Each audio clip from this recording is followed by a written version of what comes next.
see how I snuck that in there? Because you're veterans. Yeah. Wonderful little man. I know. Oh, I like man. the astronaut. I like the astronaut walking. And one of the things too, I wanted to, when we get to the list, hopefully, maybe I remember, maybe I won't. Who knows? It's something I do want. I've got a small concern when it comes to the Green Bay Packers and Jordan Love's contract, Patrick. Oh yeah. Reports are coming out that if there is one signed, I think it's going to be around 280 million, and I'm not going to be upset with that. How many years? I don't know. 5? I believe it's 5, Yeah, but probably 5. it's an extension more than it is like a contract because it's added on to what he's already owed. But yeah. Yeah, and I'm okay with that. 100%. I would be, even if I wasn't okay. Who cares? But regardless, I'm okay with that. Yeah. Now, here's my kicker, though. This is what I'm more okay with if I'm in the front office with the Green Bay Packers. Because of the way teams are, Jordan Love loves, and because of who Jordan Love is, he loves the Wisconsin area.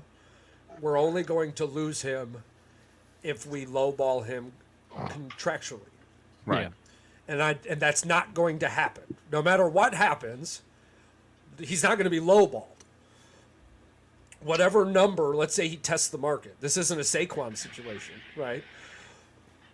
Whatever market's there, he's going to, all right, but let's say this team says, 295 million. All right, we're going to give you 3.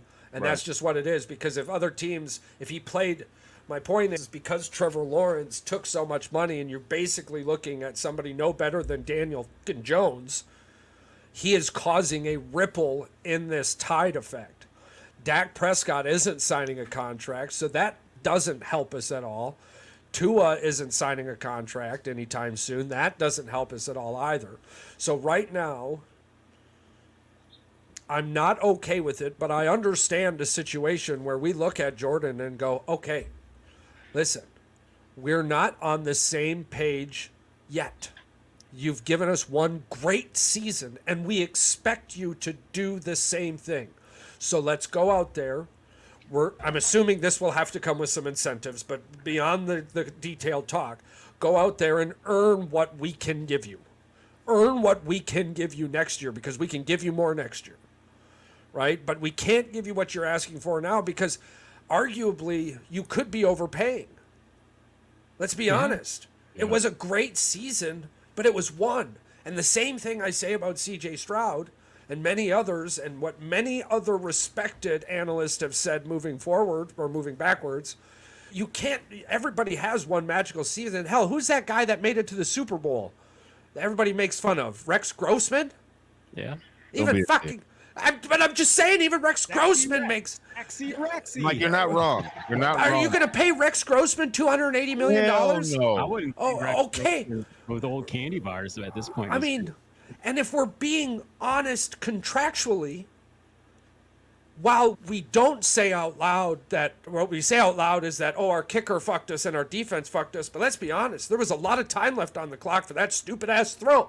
Yeah. So are you going to give $280 million to a mind that still thinks that's a good idea? So I got a question, Charles. Yeah. I got a question. Yes, so of course. Are you treating this situation with Jordan Love right now, with this whole contract situation? Yes, sir. This is a very big situation for y'all. Yes. Because again, y'all have history. Y'all draft quarterbacks, and y'all find a way to make them great. However, now are y'all in a situation? I'm not comparing the two. I just want to put that out there. Daniel Jones type situation. Do it again, and then I'll pay you. And I think so I agree with you. And the words I would like to use for that would be more, I think there are more Daniel Jones examples than there are Tom Brady and Patrick Mahomes or Aaron Rodgers and Brett Favre. This is a very true statement.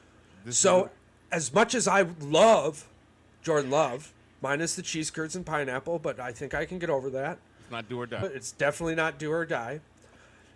But at the same time, we have to think about the team.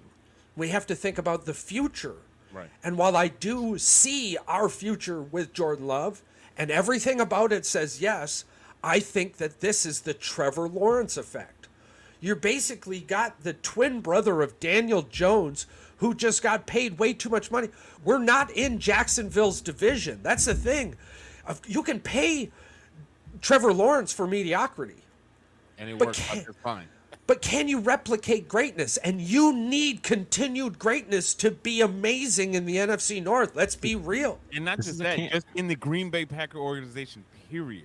You just can't be a mediocre quarterback and get paid $56 million a year and think it's I told you guys this. The fucking NFL is Target. NFL is, you want to compare a store. Target is the most overpriced fucking store on the planet. Like you can buy this shit anywhere else probably for half the price or 2/3 of the price. And that's what the NFL does. It's a show me league. It's a hey, guess what? I did this. Pay me now. Right. And you only did it for that 1 does year, that too. and that's annoying. Now again, I was just playing devil's advocate there.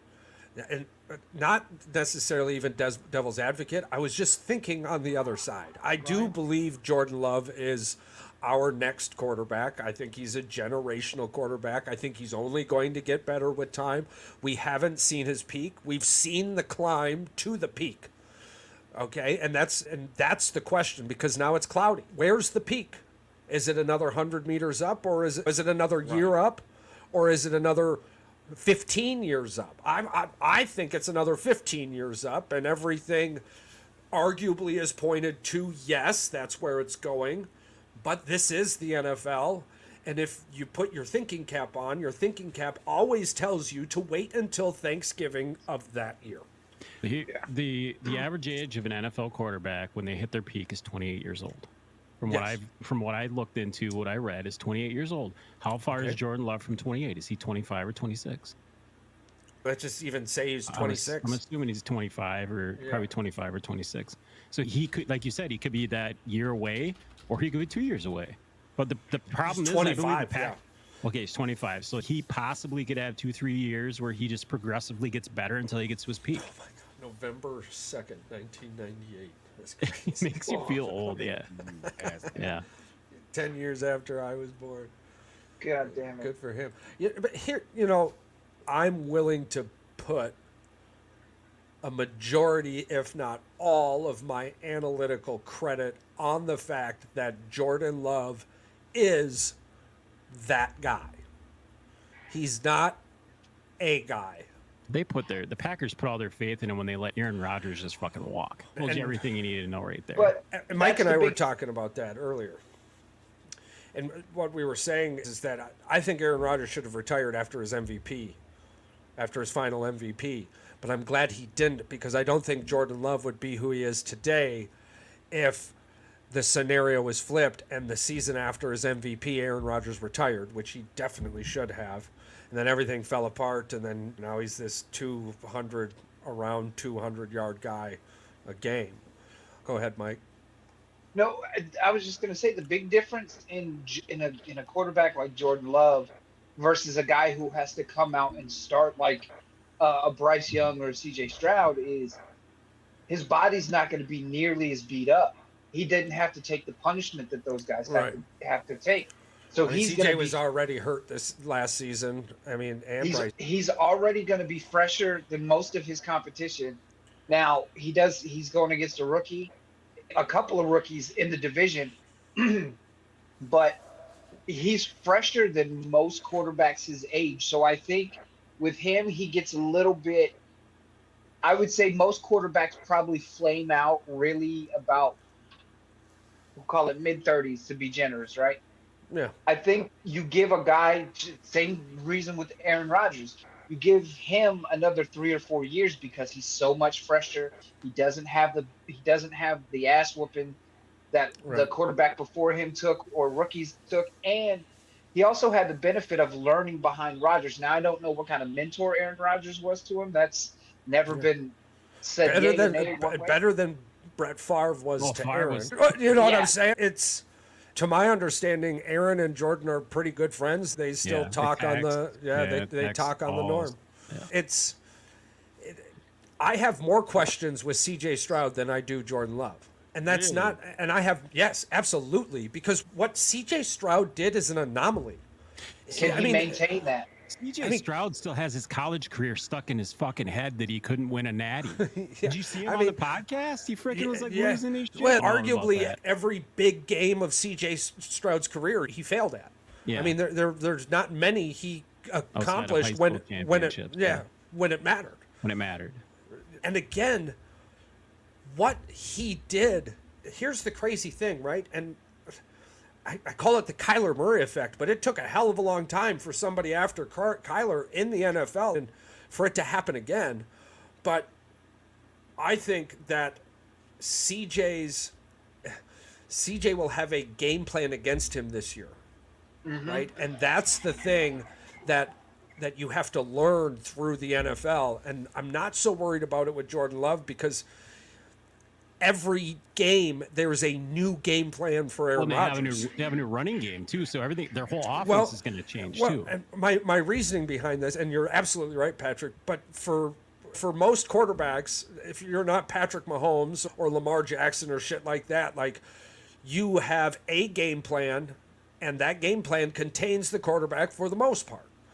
You don't have to do a whole lot of changes to that game plan, but when you get to a Lamar Jackson or an Aaron Rodgers or a Patrick Mahomes, you create a game plan every Tuesday for that individual. There isn't the game plan for that character, right, that everybody uses.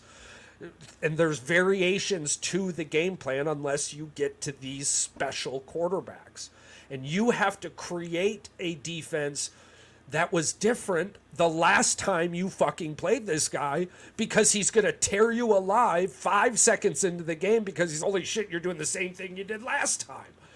Jordan Love got to learn that on a week-by-week basis. So I'm not so concerned in that scenario. Now, CJ, with a rookie head coach last year, basically a great coaching staff, but let's be honest, it's a hyped coaching staff.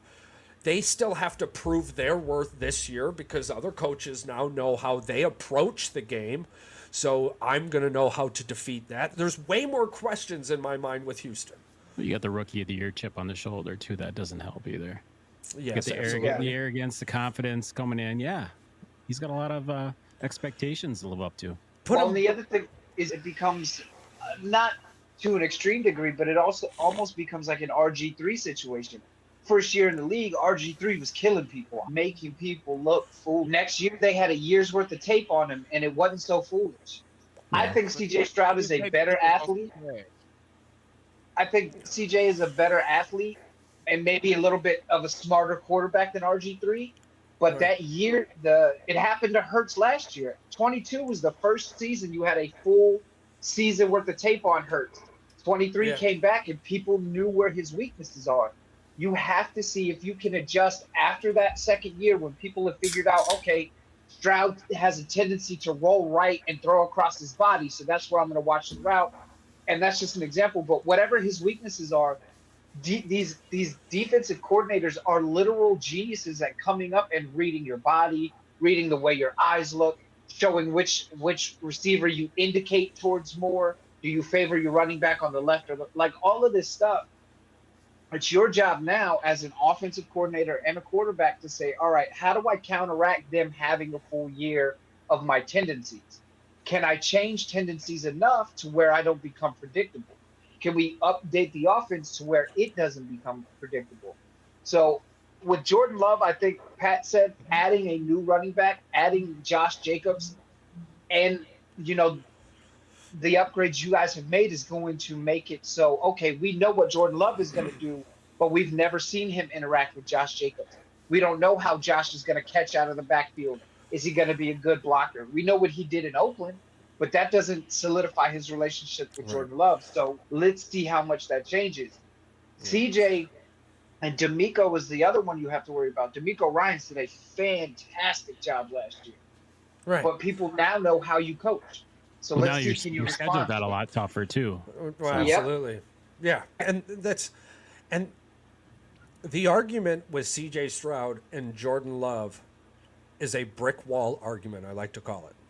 Because anything you say against Jordan can be said against CJ in the very same paragraph with the nouns changed. Nothing else has to be changed. Just change the nouns and you have the same argument for and you have the same argument against. Now, where that differs is the experience.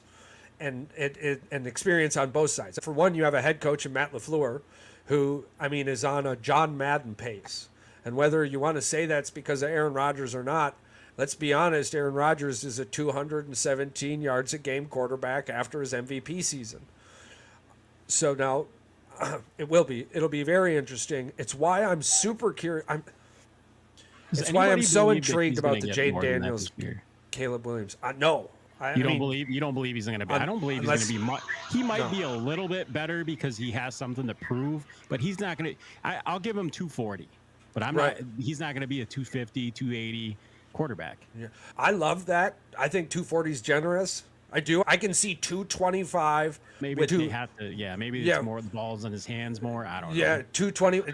I don't think he gets to throw it that much. That's what he played from behind. Maybe I don't know. Well, he wouldn't be. No, because of the offensive line. The wide receivers will be open. Yeah, absolutely. I know 225, 2 touchdowns, and you have a great year with Aaron Rodgers. There's a funny stat that I'll say. He had the least amount of time to throw last year. Yeah, I know. Absolutely. But 1.8 seconds. It's why the question, who's going to have a better season, Caleb Williams or Jaden Daniels, is so intriguing to me. And the details are the most intriguing thing. Because I want to know what you mean by a good season. Are we talking a CJ Stroud anomaly season, or like PR and like PR says over and over, a more realistic, learned season? I would be ecstatic with 8 wins. I'd be fucking ecstatic. I have more faith in the Bears. This is my thing. Me too. Do I think they have the capability of winning more than 8 games? Yes, I do. Yeah. On paper, realistically, with the weapons they have and the defense that they built up over the last couple of years, yes, ideally they can win 10, 12 games. In theory, in a fucking La La Land world. Right. Let's take the hot air out the balloon and let's just sit here and think for a second. Yes, CJ Stroud had, like you said, an anomaly year last year. And it's not knocking him as a player because, again, you did what you had to do as a quarterback, and you won the division against all odds because nobody expected them to even, be a playoff team, let alone a division-winning team. You know what I'm saying? And I'm not about to sit here and say that the Bears are going to win the NFC North because that's just – I'm not there yet. My head's not that big yet. You know what I'm saying? To feel like that's a capability. It's going to be one hell of a conversation next year, though. I promise that. But it's like right now, again, we haven't done anything to say that we are that team yet. So for people to say that Caleb Williams is going to have this Super Bowl type season, it's what are you watching that I'm missing? What are you seeing that I'm missing? And again, it's not taken away from Caleb Williams of what he could possibly do. Because clearly to get drafted number 1 overall, you have to have something that people see on a night in and night out basis. Regardless, top 5 pick, period. If you're in the top 5 pick, somebody saw something that they're like, oh shit, he's got something. Yeah. The Texans are in a division that has the Jaguars, the Colts, and the Titans. Listen, it was the same scenario with Peyton Manning back in the day. Again. Yeah. And even with Tom Brady in New England. You're in a division that 90% of the time of your career. Patrick Mahomes with Kansas City. And again, it's not taking away from them as a player, but let's just dial it in and look at this realistically. Peyton Manning, again, you're playing against the Colts. You're the Colts playing against the Jaguars, the Texans, and the Titans 6 times a year. So you already 9 times out of 10 have 6 wins. Yeah. All you got to do is win 2 to 4 more, and you're in the playoffs. Yeah. Yeah, and honestly, you beat your division. You go 5-1 in your division. You're already winning the division title, so you're in the playoffs. Yeah, you're in the playoffs. You're in the playoffs, and you got at least one game you're playing at home. Yeah, you have a home. I understand why Kirk Cousins, under many reasons, other than his wife told him to, went to Atlanta. Again, you're going to the NFC South division with the Panthers, the Saints, and it's not a lot of competition. And then you have divisions like the AFC East and North. The East with Bills, Dolphins, Jets, Patriots. We have questions about Aaron Rodgers. You never hear us talk about that defense with the New York Jets. That defense. When you think of the New York Jets, the only thing you're talking about is Aaron Rodgers. Which one are you going to get? The crazy thing is, the Jets are a playoff team with Aaron Rodgers throwing no interceptions and 175 yards and a touchdown. And the Jets are a fucking playoff team. Oh, well, right, because they're probably going to kick 6 field goals because all he's got to do is move the chains. All he's got to do is move the chains, and it's a bend. It's a bend, don't break, and their defense is fucking shut down. So you get into that third quarter, and you've got a 3 field goal lead. That's 9 fucking points. So regardless of any scenario, you need a touchdown and a fucking field goal. The thing. That's not taken away from whatever points that the defense can take from pick six. Absolutely, so that defense is going to eat. That defense is going to eat. We don't. So you've got a division like that. That's terrifying. The winner of that division. You're not scared of the NFC South, the AFC South. You're not scared of that. No. The divisions like that, the NFC North, the AFC East, the AFC North, the NFC. What is it? The East. Yeah. Yeah. The NFC East.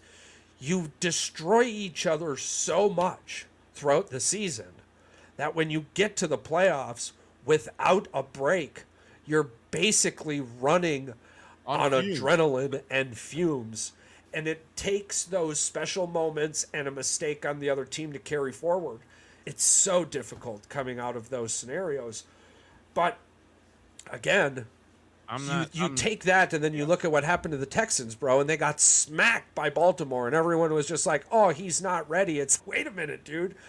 You realize what he had to do to get to this point? Patrick Mahomes had to beat the Ravens. So he's not ready yet. You're saying he's not Patrick Mahomes, so he's not going to beat after 1 year? Like cheese and rice. But yet then Jordan Love goes and destroys the Cowboys and gets 11th, while CJ Stroud gets 10th on this list. He got 7th, I think. That's the ESPN list. I'm sorry. I was just looking at a Fox Sports list. CJ Stroud gets 7th. How does this? Where does this come? I think the reason why CJ Stroud got put higher, and this is the only thing that I can think of. He came from Ohio State. No. I fucking knew it. No, I feel like the Cinderella story is greater because of what Houston was the year before versus now. Jordan Love came into a team that was already a playoff team versus Houston was. But you're replacing. I'm not saying that I would have. Depending on where you are, the greatest quarterback of all time. Me personally, I wouldn't have put Matthew Stafford shouldn't have been on that list, number 1. Yeah. And then Justin Herbert was too high. And Aaron Rodgers, I wouldn't have put Aaron Rodgers on that list because of one. If you're basing it off of just the year before, why is you're putting him on the list because of projection of what he can. Even Aaron Rodgers wasn't a top 10 quarterback the year before he got hurt. He was MVP since 2018. There's been 3 quarterbacks to win the MVP. Those are my 3 biggest issues. 1, Stafford was too high. Justin Herbert didn't belong on there. And then Aaron Rodgers shouldn't have been on the list. Those were my issues. See, now look at and then you don't have Jalen Hurts on the list. I don't understand that. Dak Prescott, I think, was a little too low. I know people say about him on the postseason, but if we're just ranking regular season quarterbacks, Dak Prescott's numbers should have put him at least close to the middle, somewhere in that. And here's a perfect argument, right? Justin Jefferson or CeeDee Lamb, who's better? I'm picking JJ. Okay. Yeah. If you say that these quarterbacks only are where they are because of wide receivers, then why isn't Kirk Cousins anywhere on any of these lists ever? He arguably played with the best wide receiver for 4 years and never made a top 13 list, from my understanding. Is a top 10 quarterback. Let's be honest. He's a top 10 quarterback. He definitely plays like it. He puts up numbers. I'm like, the numbers are there. I'm like, he's been on shitty teams. Other than throwing to the other team's receiver or defense. Well, another argument for Kirk Cousins, look at what Washington hasn't accomplished since he's left. We're about to see what Minnesota can do without him, too. We made fun of Kirk as a garbage time quarterback receiving garbage time stats, but at the bottom line of that story, he got those same stats in Minnesota. Name a receiver he had when he was at Washington. When he was there. Oh, man. There? I was going to say McLaren or McLaurin. Terry. Yeah. McLaurin wasn't there when he was there. Nope. Terry McLaurin's only been there for 3 years. 3 years, yeah. Oh, shit. He was in Minnesota for 5 seasons. I can't tell you that. Honestly, the only thing I remember You like that? That's it. You like that? Is the only memorable This is moment. the only thing I remember. Him getting dude. tagged like 3 years in a row. Yeah. Other than that, I'm like, Yeah, it was tag after tag, and then Minnesota came in, and I just we'll laughed. give you a fully guaranteed contract. But he had a decent career in Minnesota. He took him to the playoffs a bunch of times. And he played basically at around the middle of Aaron Rodgers' prime, towards the end of Aaron Rodgers. He had decent receivers. He had Deshaun Jackson, Pierre Garçon, Jamison Crowder, Vernon Davis, and Santana Moss. So yeah, he didn't have terrible people receivers. to throw to. He had weapons. So if Kirk Cousins has people that's a hard thing to do in the NFL, apparently, because God, those are some good receivers. That Vernon Davis, but that was the end of his career. Right here. Yes. Does Kirk Cousins belong in the Hall of Fame once he retires? No. Not unless he makes it to a Super Bowl or wins a Super Bowl. Do I think Kirk Cousins will be in the Hall of Fame? No. Do you put him in the Hall of Fame? No, I don't put him in the Hall of Fame, but I believe I'm pretty sure he's gonna make it. How many years? How many years do you get on the ballot? I don't know, to be honest. 7? No, it's more than that. I think it's like 4 or 5, isn't it? You only get 5 years on the ballot, and then you got to get like a committee has to put you in at some point. Yeah. I don't think Kirk Cousins makes the Hall of Fame. I'm looking up the answer right now because it's very important. Because if you have 15 years, then yes, I think so. I think that typically between 80% approval. I don't know. That's hard. I guess we're going to have to look that up here later on. Unfortunately, the class that he's going to be going into probably favors him being able to get in. Depends when he's retiring, though. But when he retires. Even that's what I mean. Like when you go back, for one, when you look at a handful of quarterbacks in the Hall of Fame, there's no way you can keep Kirk Cousins out of the Hall of Fame. Yeah, there's some pretty bad ones. There are some really just wild, questioning fucking people in there. So when you look at that scenario also, even in a 7-year stretch, in that 7-year stretch, at least 11, we'll say in the first 4 of those 7 years, 11 of the 32 starting quarterbacks that he'll be competing against will have already been in, most of them first ballot to second, maybe third at the latest. You know what I'm saying? Yeah. So when you extend it out, and we're just keeping the same 7-year parameter, but listen, there's people going into the Hall of Fame at 90 years old, so I know it's way longer than 7 years. Yeah. So when you throw that scenario in there, yeah, Kirk Cousins is going to be in the NFL Hall of Fame. He's going to end up in a class where he's going to receive more votes because his stats are going to put him in that. When you're talking 15 years after he retires, people aren't going to remember how he got the stats as much as it is going to be people like you and I going to the internet or whatever fucking information base we have at that time and pulling up Kirk Cousins and seeing if his stats make him worthy of the conversation. Okay, so now I'm going to pull up video clips of Kirk Cousins. Now you've got clips of him chucking the ball to T.J. Hawkinson, Justin Jefferson. There is no limit. Deshaun Jackson. So there is no limit. Yes, absolutely. Kirk Cousins. You have to play 5 seasons. That's the only. Okay, so to me, yes, Kirk Cousins does deserve to be in the NFL Hall of Fame. He pretty much checks all of the boxes. Does he deserve to be in the Hall of Fame in the first 10 years? Probably not. No. But that would be dependent on how he ends his career. Eventually, there's going to be a group of stinkers where he's going to fall into, where he's going to be the best of the stinky players, and then he's going to make it.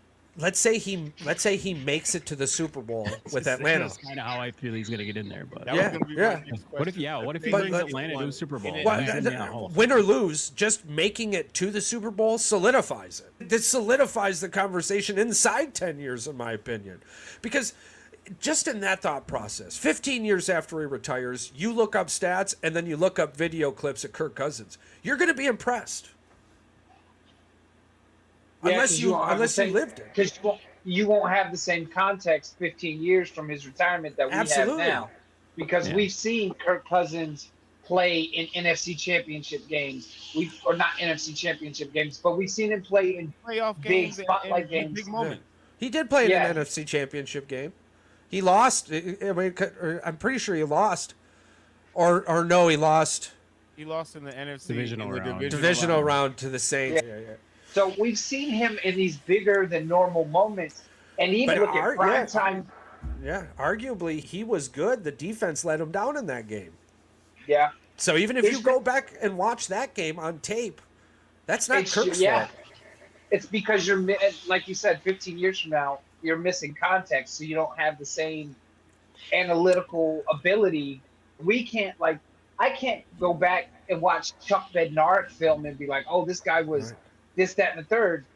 I have no context. I didn't watch any of those fucking games in the 1960s, right? It doesn't matter to me. But if you talk to me about a Deion Sanders or a Michael Irvin or a Randall Cunningham or Donovan McNabb, that's my era of football. So I have that context to say, oh, no, you should have seen when Randall Cunningham evaded 3 sacks in the end zone and threw for a 98-yard touchdown to Harold Carmichael. Who would you rather have voting? Would you rather have the context? Because context can be argued as a personal feeling / opinion. This screams the Wilt 100-point game theory, where you go back in history, a lot of these guys that are in the Hall of Fame, only people that saw them play were like 1,000 people in the stands. We don't the talent today. Yeah. Who knows if they were freaking throwing like a Nerf ball out there, like barely throwing the thing like 5 yards, and dudes were never even covered or never even touched, just running out on the sidelines. Who knows if a lot of these stats are just completely embellished? I don't want to think that, but part of me thinks that. I don't think because of the Wilt Chamberlain theory. I don't think we'll have that question moving forward. I think we'll always have that question about the past. Yeah. But I think our past, along with the future's past. Right, but moving forward, like you said, you're going to have highlights. Everything's so recorded and documented nowadays that you can... even today we can go back and watch remastered... From the 60s. 50s, 60s. We watched the Ice Bowl, yeah. Yeah, absolutely. It's gonna be tough. It's going to be really tough.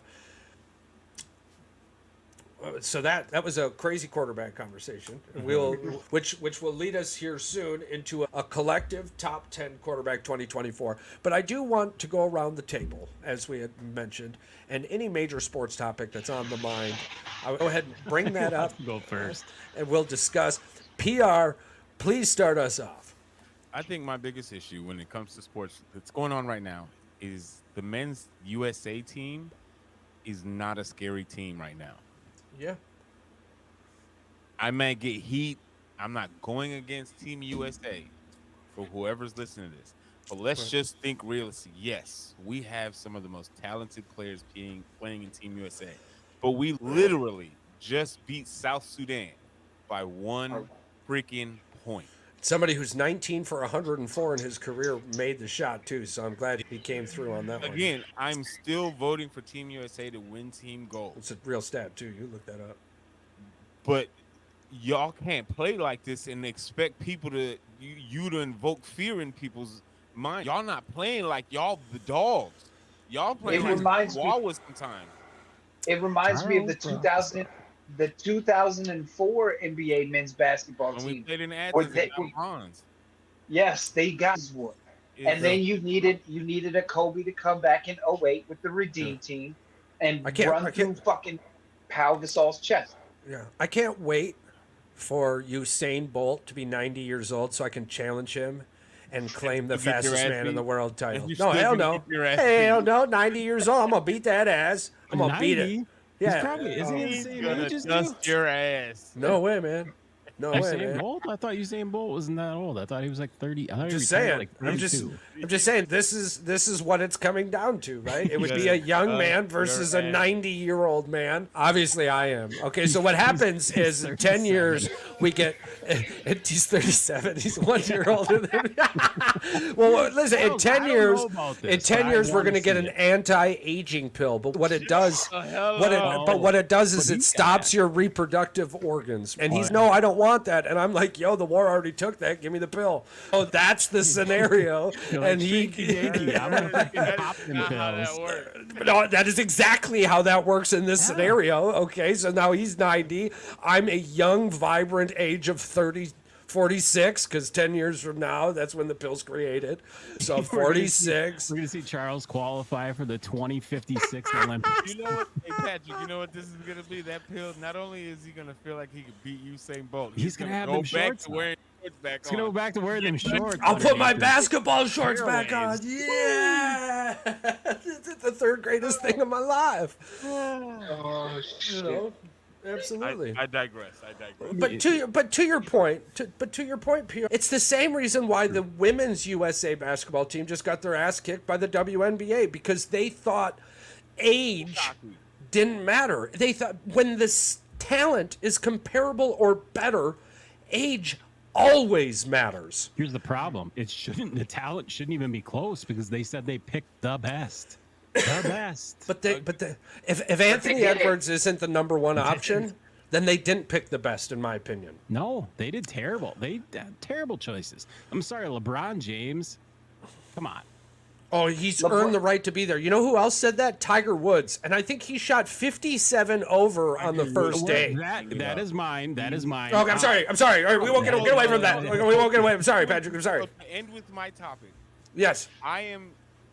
To say that I am not a little concerned going into the Olympics with Team USA would be an understatement. Yeah. Because again, these are just exhibition games for this fun. didn't even Just matter. get a little stretch out, it matter. But the fact listen, y'all can say, anybody else can say whatever they want.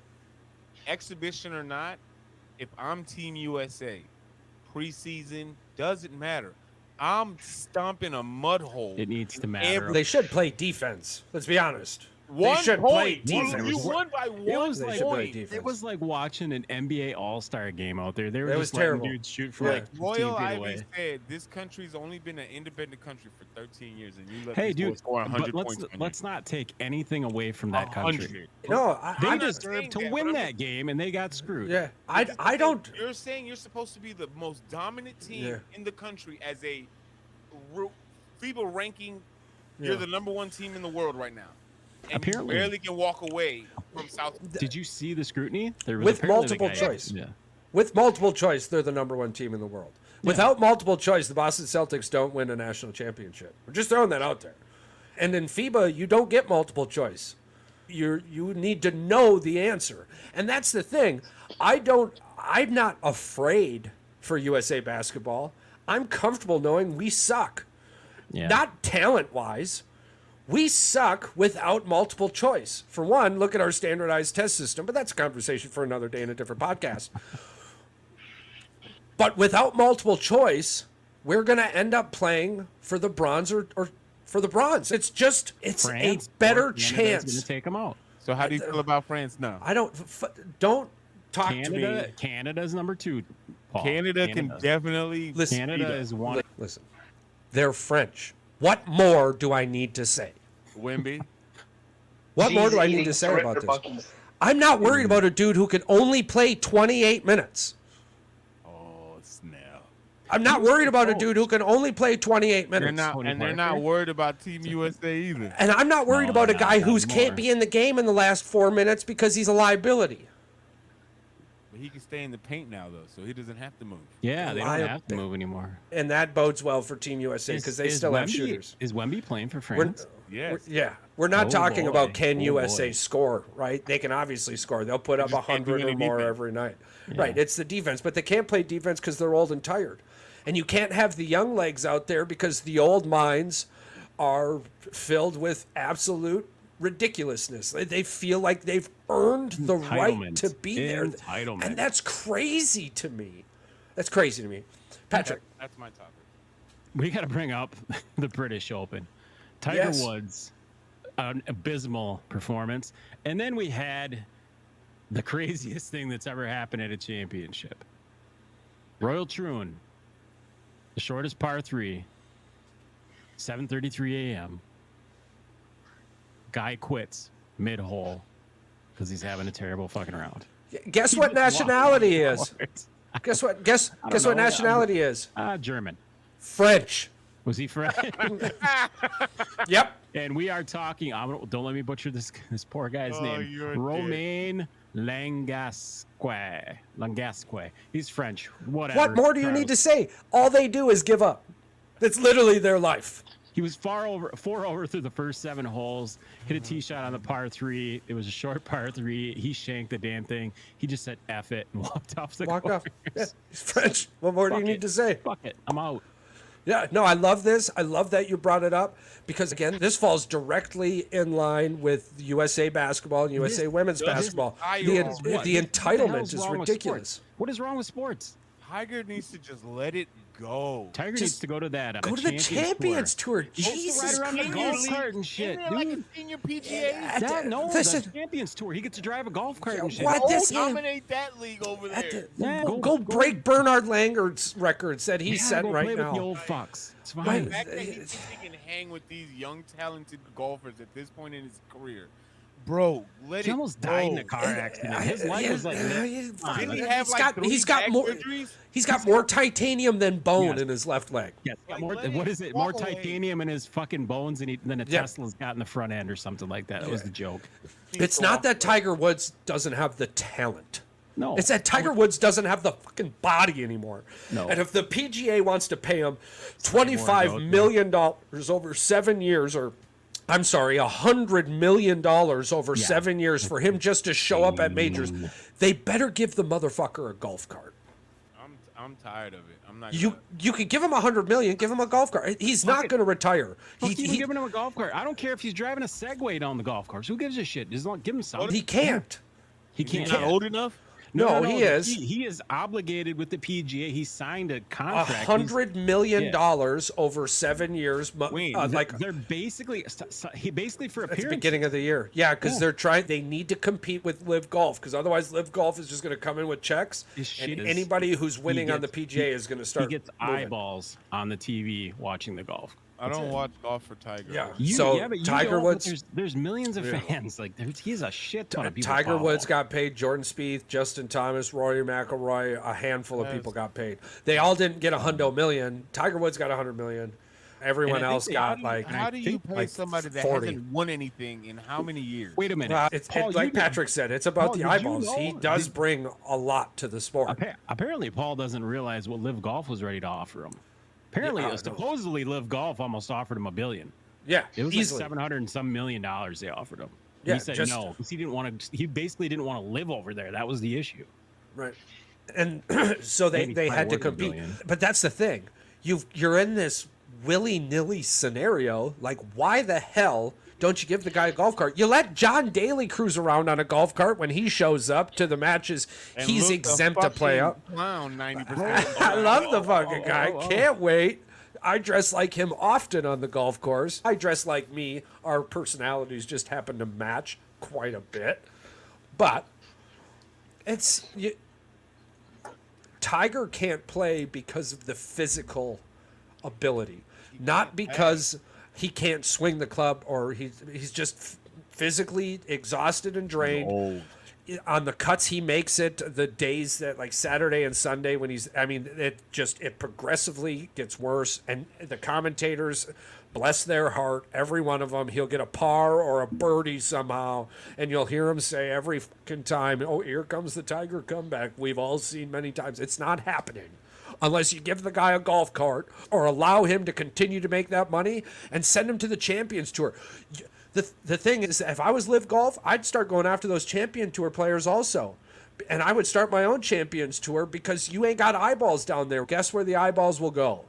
The eyeballs are going to follow Tiger regardless. And you're making money. Instead of losing money on the Champions Tour now, you can start making money on both of them because the young guys in the PGA are good. Here's the thing. The Tiger Woods is such a big name.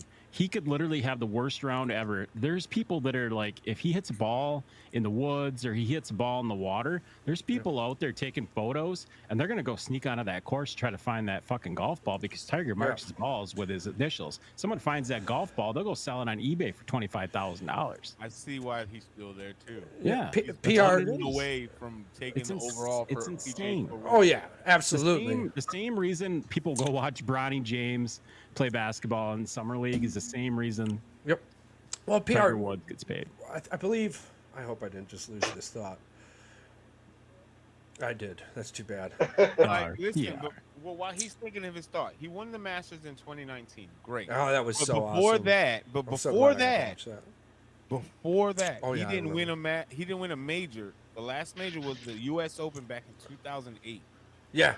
Oh, yeah. That's that. The wife threw the golf club through his windshield, and then the drugs. Yeah, and he had a lot of stuff going on. Yeah. He was having a lot of sex. Here's how you made it, PR. Didn't you remember when Tiger Woods dropped his clothing line?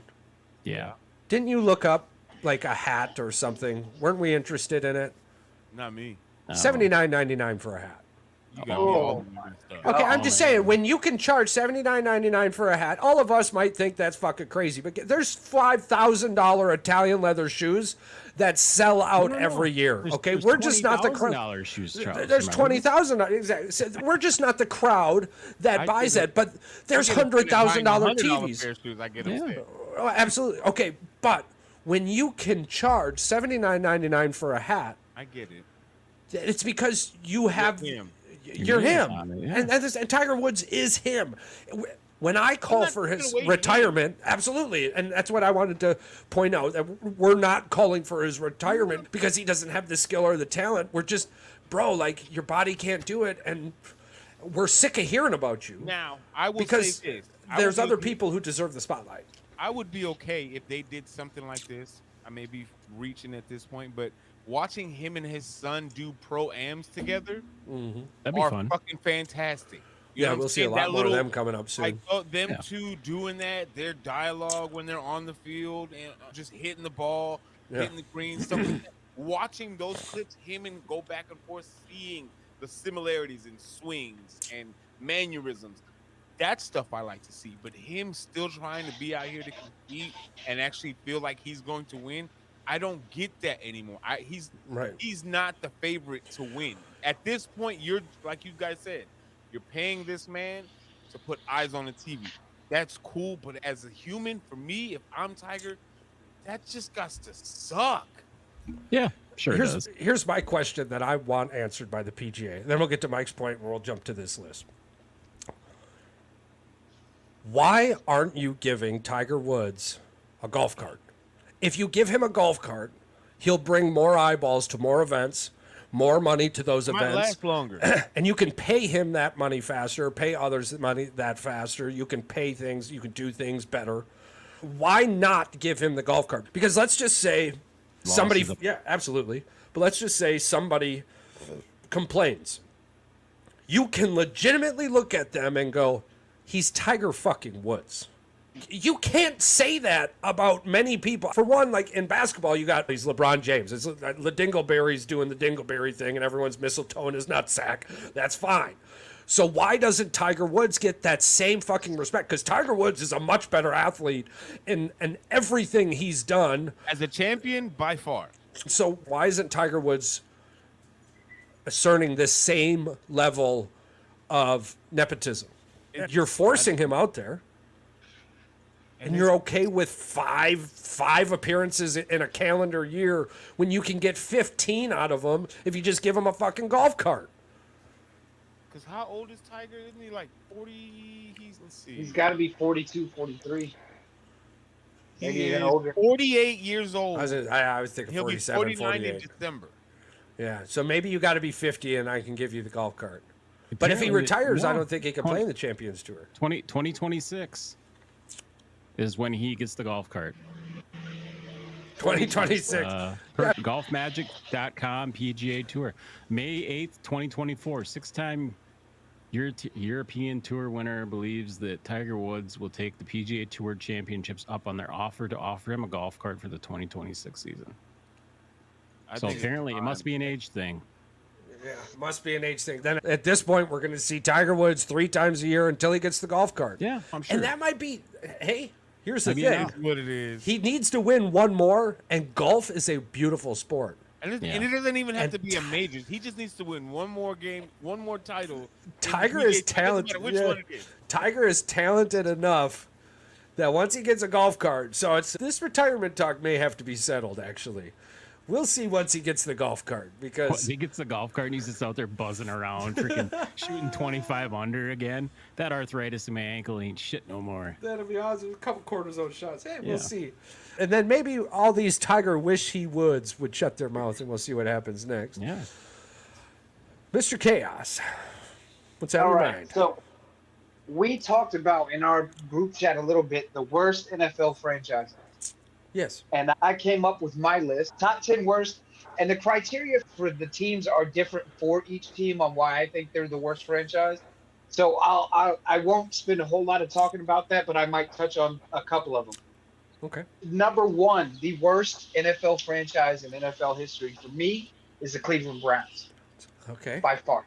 Yep. Just because of everything about them screams failure, and when they have a little bit of success, they don't know ever how to handle it. They always turn into a garbage fire the next season. Two is the Lions, because up until recently, they've been utter garbage trash. Just bad ownership, bad coaching, bad leadership, players getting hurt too much, whatever the case is. Yeah. Chargers number 3. They're self-explanatory. Panthers number 4, again, same thing. They turn into crap once they have one good season, and they've never recovered from being crap. Number 5, I have the Tampa Bay Bucks, because without Tom Brady, we see what they are. 6 is the Tennessee Titans. Again, it's the same really poorly run franchise and not knowing how to. Who fires a general manager when you're the number 1 seed in your division and possibly the number 2 seed in your conference because he traded your star receiver away? That's a really poor run franchise for me. Number 7, and Paul, my bad, but it's the Bears. And it's because of how Chicago as a team has been okay with mediocrity for so long. Like now, recently, they're starting to invest with polls and different coaching. But the history of the Bears says mediocrity ever since 1985. The Jags, Sadiq Khan is a trash owner. He doesn't do anything to build his teams.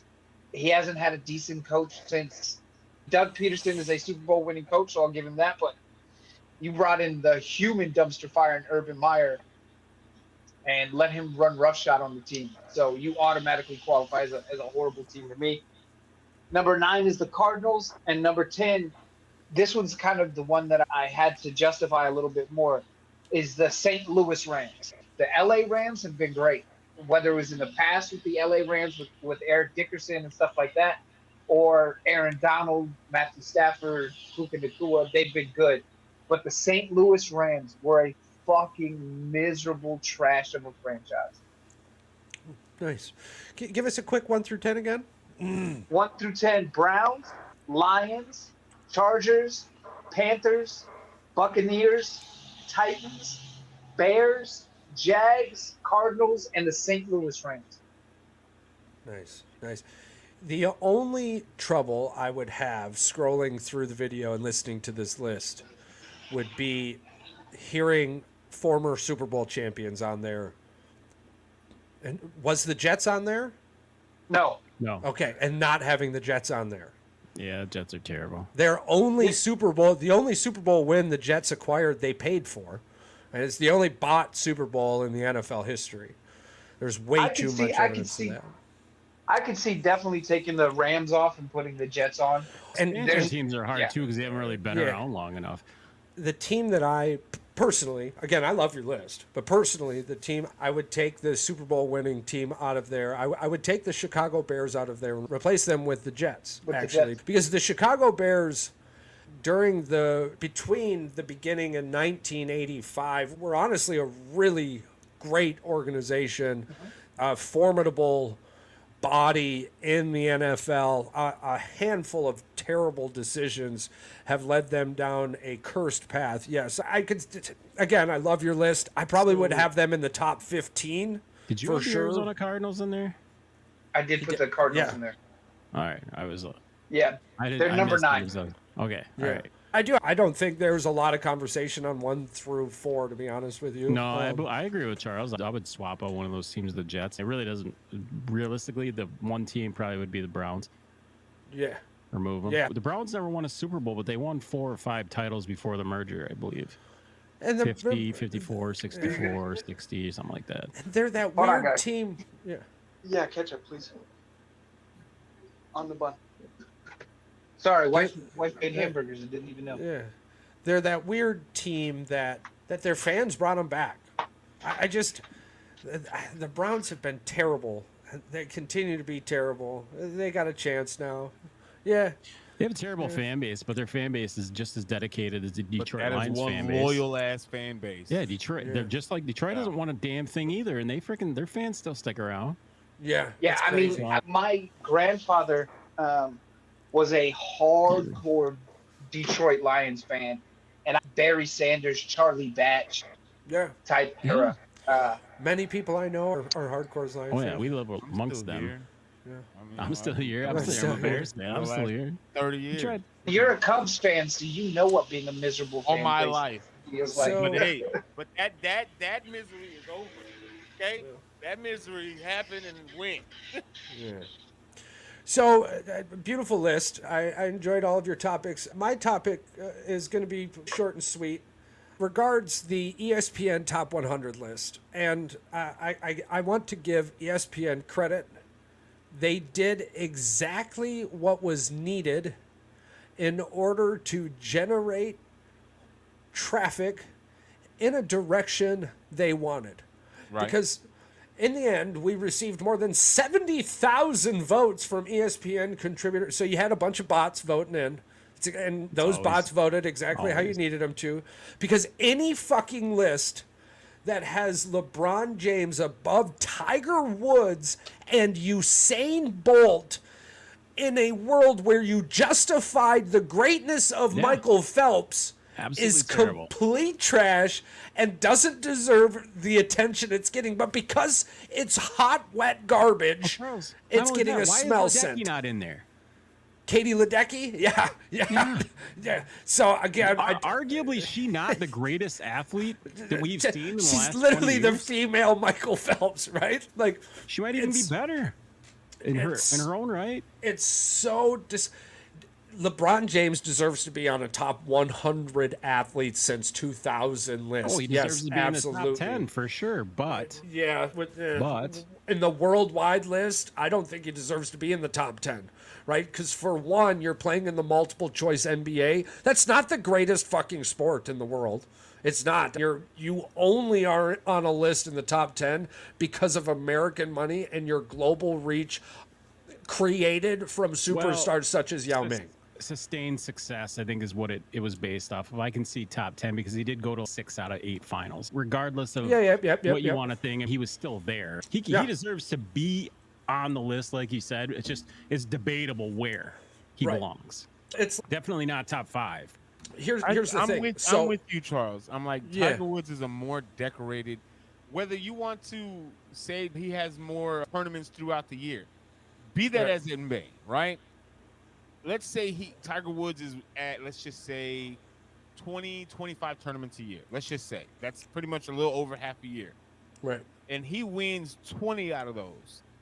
He's got 82 wins in the PGA Tour alone. This is not talking about the European Tour, any other tour that he's been in. This is just the PGA Tour, the creme de la creme. He's tied first all time.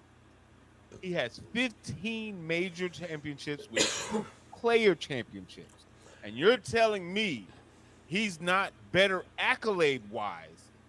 We're just talking about titles in general. In the 57 years LeBron James has played in the NBA, how many of those years has he been the consensus number 1 player? I think he was like almost 10 years in a row. I think so. He was the number 1. Yeah, for half his career. Tiger Woods spent 281 consecutive weeks as the number 1 golfer in the world. Want to hear even a better stat? I'll give you something even crazier. Hold on, let me pull it back up. For Tiger Woods. This is going to blow your fucking mind. So he went pro in 1996, right? Yeah. He went pro in 1996. In June 15. He went 131 times around the world. The very next year, a year after, he won Rookie of the Year. A year later, he was the number 1 ranked player in the whole world for 683 weeks straight as a 20-year-old. So it's more than 10 years then. And this is absolutely nothing against Simone Biles. But in what world is Simone Biles a better athlete than Cristiano Ronaldo? She's not. And how is Cristiano Ronaldo 13th on this list when Messi is 4th? Wasn't it? Where's Michael third? Wasn't this a 20? Phelps is 1. But this was not a. Serena is 2. This wasn't an entire career thing. This was getting a 20 from 2000 until now. Yeah, absolutely. So Ronaldo, I think he retire. Didn't Ronaldo retire? Ronaldo's still playing. Is he? Yeah, dude. He just scored 39 goals in the Al Sahiri League, which is the most goals in one season anyone's ever done. And I joke around online calling it a baby league. He's playing for fun right now. Yeah, it is a tough league. It does. If you say the wrong thing, you get killed. So, allegedly, it's just you've got like Rafael Nadal and Novak Djokovic just above Cristiano Ronaldo. Kobe Bryant is 10th. I guess I'm confused. I thought Katie Ledecky is 15th. I didn't know you were talking about Cristiano Ronaldo. I thought you were talking about Ronaldo from Brazil. Oh, the dead guy. Oh, Ronaldinho? Yeah, because he was like 50. Yeah. That's why. Okay, yeah, you said Ronaldo, and I was like, he passed, I think, already. I don't know. I remember him from the Olympics, Brazil. Yeah. Yeah, the Pele kick. And who do you think had a better career, Kevin Garnett or Floyd Mayweather Jr.? As of right now, Mayweather probably dominated the sport way more. Yeah, who do you think had a better career, Diana Taurasi or Floyd Mayweather? Floyd Mayweather. Yeah, Floyd Mayweather's well below all of these other individuals. We can play this back and forth game. I totally see what you're doing here. You're that's what I'm saying. You're picking a level, and you're like, and then I go. See, I mean, but again, that's why I started this conversation, and then we'll move to the list. It's why I started it off with congratulations. It did exactly what you meant it to do. It's a trash ass list, except for 1 and 2, and you did right. I think Phelps and Serena Williams, there's absolutely no argument. The rest of it is all most gold medals in Olympic history. Oh my God, yeah, record 28-time Olympic medalist, 23-time Olympic gold medalist, most medals at a single Olympics. He's a fish. Yeah, absolutely. Yeah. Smoked a little bit of pot and still nobody remembers it. Now he's a superstar. That's when you know you made it. But again, congratulations. It did exactly what you needed it to.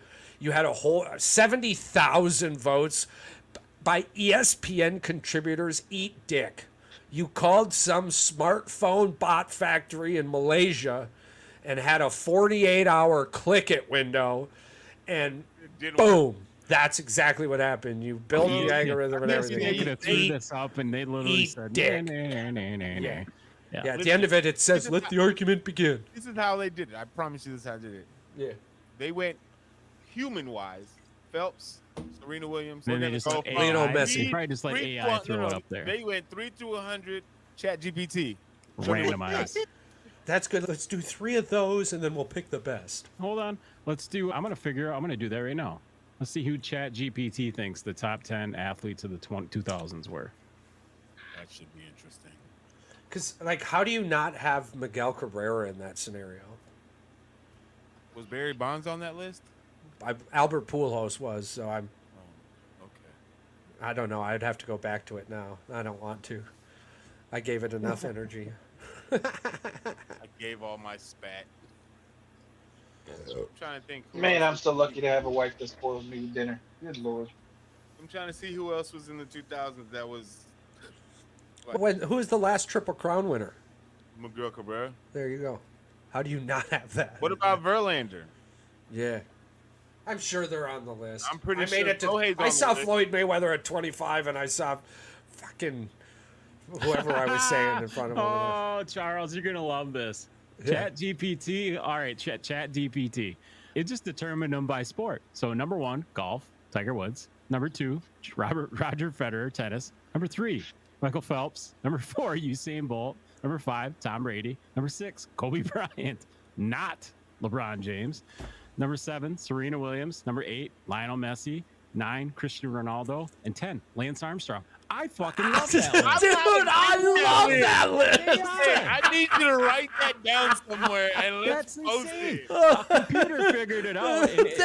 I love that list. ESPN must have the Wish version of ChatGPT. Apparently, they have some shit version. 70,000 contributors like that.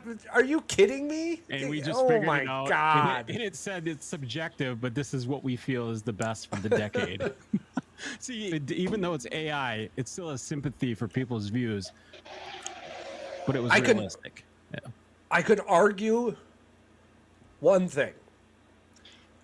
Flip Serena and Federer. Yeah. Serena at 2 and Federer at 7. But overall, regardless, yeah. Wherever you want to rank it, using those 10 names, you can come out with a sick top 10 list. Yeah, absolutely. Federer was number 1 for the longest time of any tennis player ever, though. And here's the thing, too. This is, we'll jump into it. We'll give everyone a final thought. This will be my final thought. The reasoning I have Kobe Bryant over LeBron James is very simple. Kobe Bryant left a stamp on the game that changed it for the better. LeBron James is putting a stamp on the game that will be diminished as time goes on. The LaFlop era is over. Kobe Bryant is remembered for many things, depending on who you are, blah, blah, blah, poison, eat dick, for many things, and one included being his stamp on women and their ability to be who they are. The only real thing, me personally, and this is nothing against LeBron James as a basketball player, but the one thing I hear many people bring up is that school. And the one thing I hear nobody talk about is the graduation rate and the test scores coming out of that school. So it's fantastic that you built a box for people to be in, and that's awesome, and you furnish it and you give lots and lots of money for it. That's fantastic. But miss me with that magic wonder bullshit, because John Cena deserves to be higher on that list just for the Make-A-Wish amounts that fucking guy has done and how he changed the WWE. He should definitely be in the top 20 all time. It's not my fault you can't fucking see him. All right, that was my final thought. Patrick? Final thoughts. Yeah, I like the fact that AI came up with the list way better than anybody else probably could have.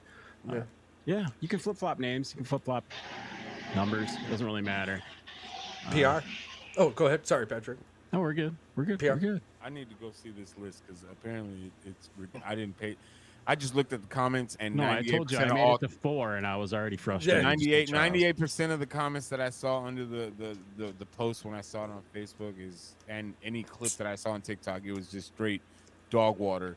I'm like, and this is the thing. Most lists that are put out by major medias are subject to just dog shit. And it's like, It's clickbait. I don't know what they're basing it off 90% of the time. Every now and then they get it right. But it's like most of the time it's just like, what are y'all reading? Like, and I'm gonna end it with this. These are the same. I promise you, I feel like you can't prove me wrong. The same people that make this list are the same people that are voting people into the Hall of Fame. Yeah. And keeping people out of the Hall of Fame. Yeah. Because I promise you, Pete Rose better get in before fucking Shohei Ohtani. That's all I gotta say. That's all I gotta say. Yeah. I don't care. Barry Bonds deserves to be in the Hall of Fame. I don't give a So hell. does he. Yeah, we'll get to an episode where we talk about the guys who saved the MLB and then how they just drove a fucking bus over their faces. Mike, give us your last thought. My last thought is I agree with you about the Kobe thing. Yeah. Kobe is arguably internationally responsible for the growth of the NBA. When you go to China, Japan, Thailand, anywhere over in the Asian part of the world, everybody wants to know about Kobe. Larry Bird has said it in interviews. Michael Jordan has said it in interviews. LeBron has said it in interviews. There is nobody more influential on the growth of the game than Black Mamba. So for me, if it was my list, I would go Phelps, Serena, Kobe. Yeah, and it would be hard to argue, which rolls us in to our topic of the evening, our top 10 quarterback list. And I do remember the question I wanted to ask, which is fantastic. Do we want to start this from 1 or 10? 10. Let's do 10. 10. Okay, it's going to be hard because That's what she said. I'm just saying. It might be hard. It might be hard. I'm just saying because when you go from 10 to 1, sometimes you get to 5 and go, Never yeah, mind. but 7's way better than 5. Okay, so let's switch 7 with 5. I'm just we might Hey, run into we'll this. cross that bridge when we might run get into this. there. Okay, so coming in at number 10. What are the nominees? This is going to be hard. All right, so the nominees, I'm thinking.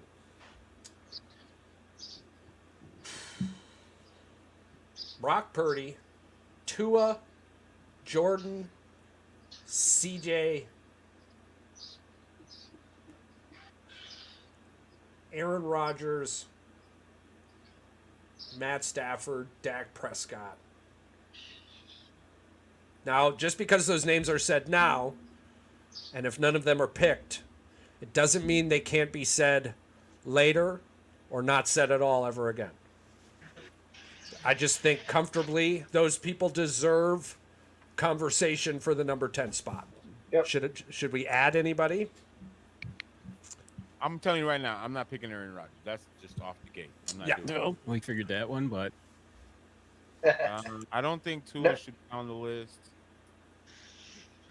I'm not voting for Tua. Yeah.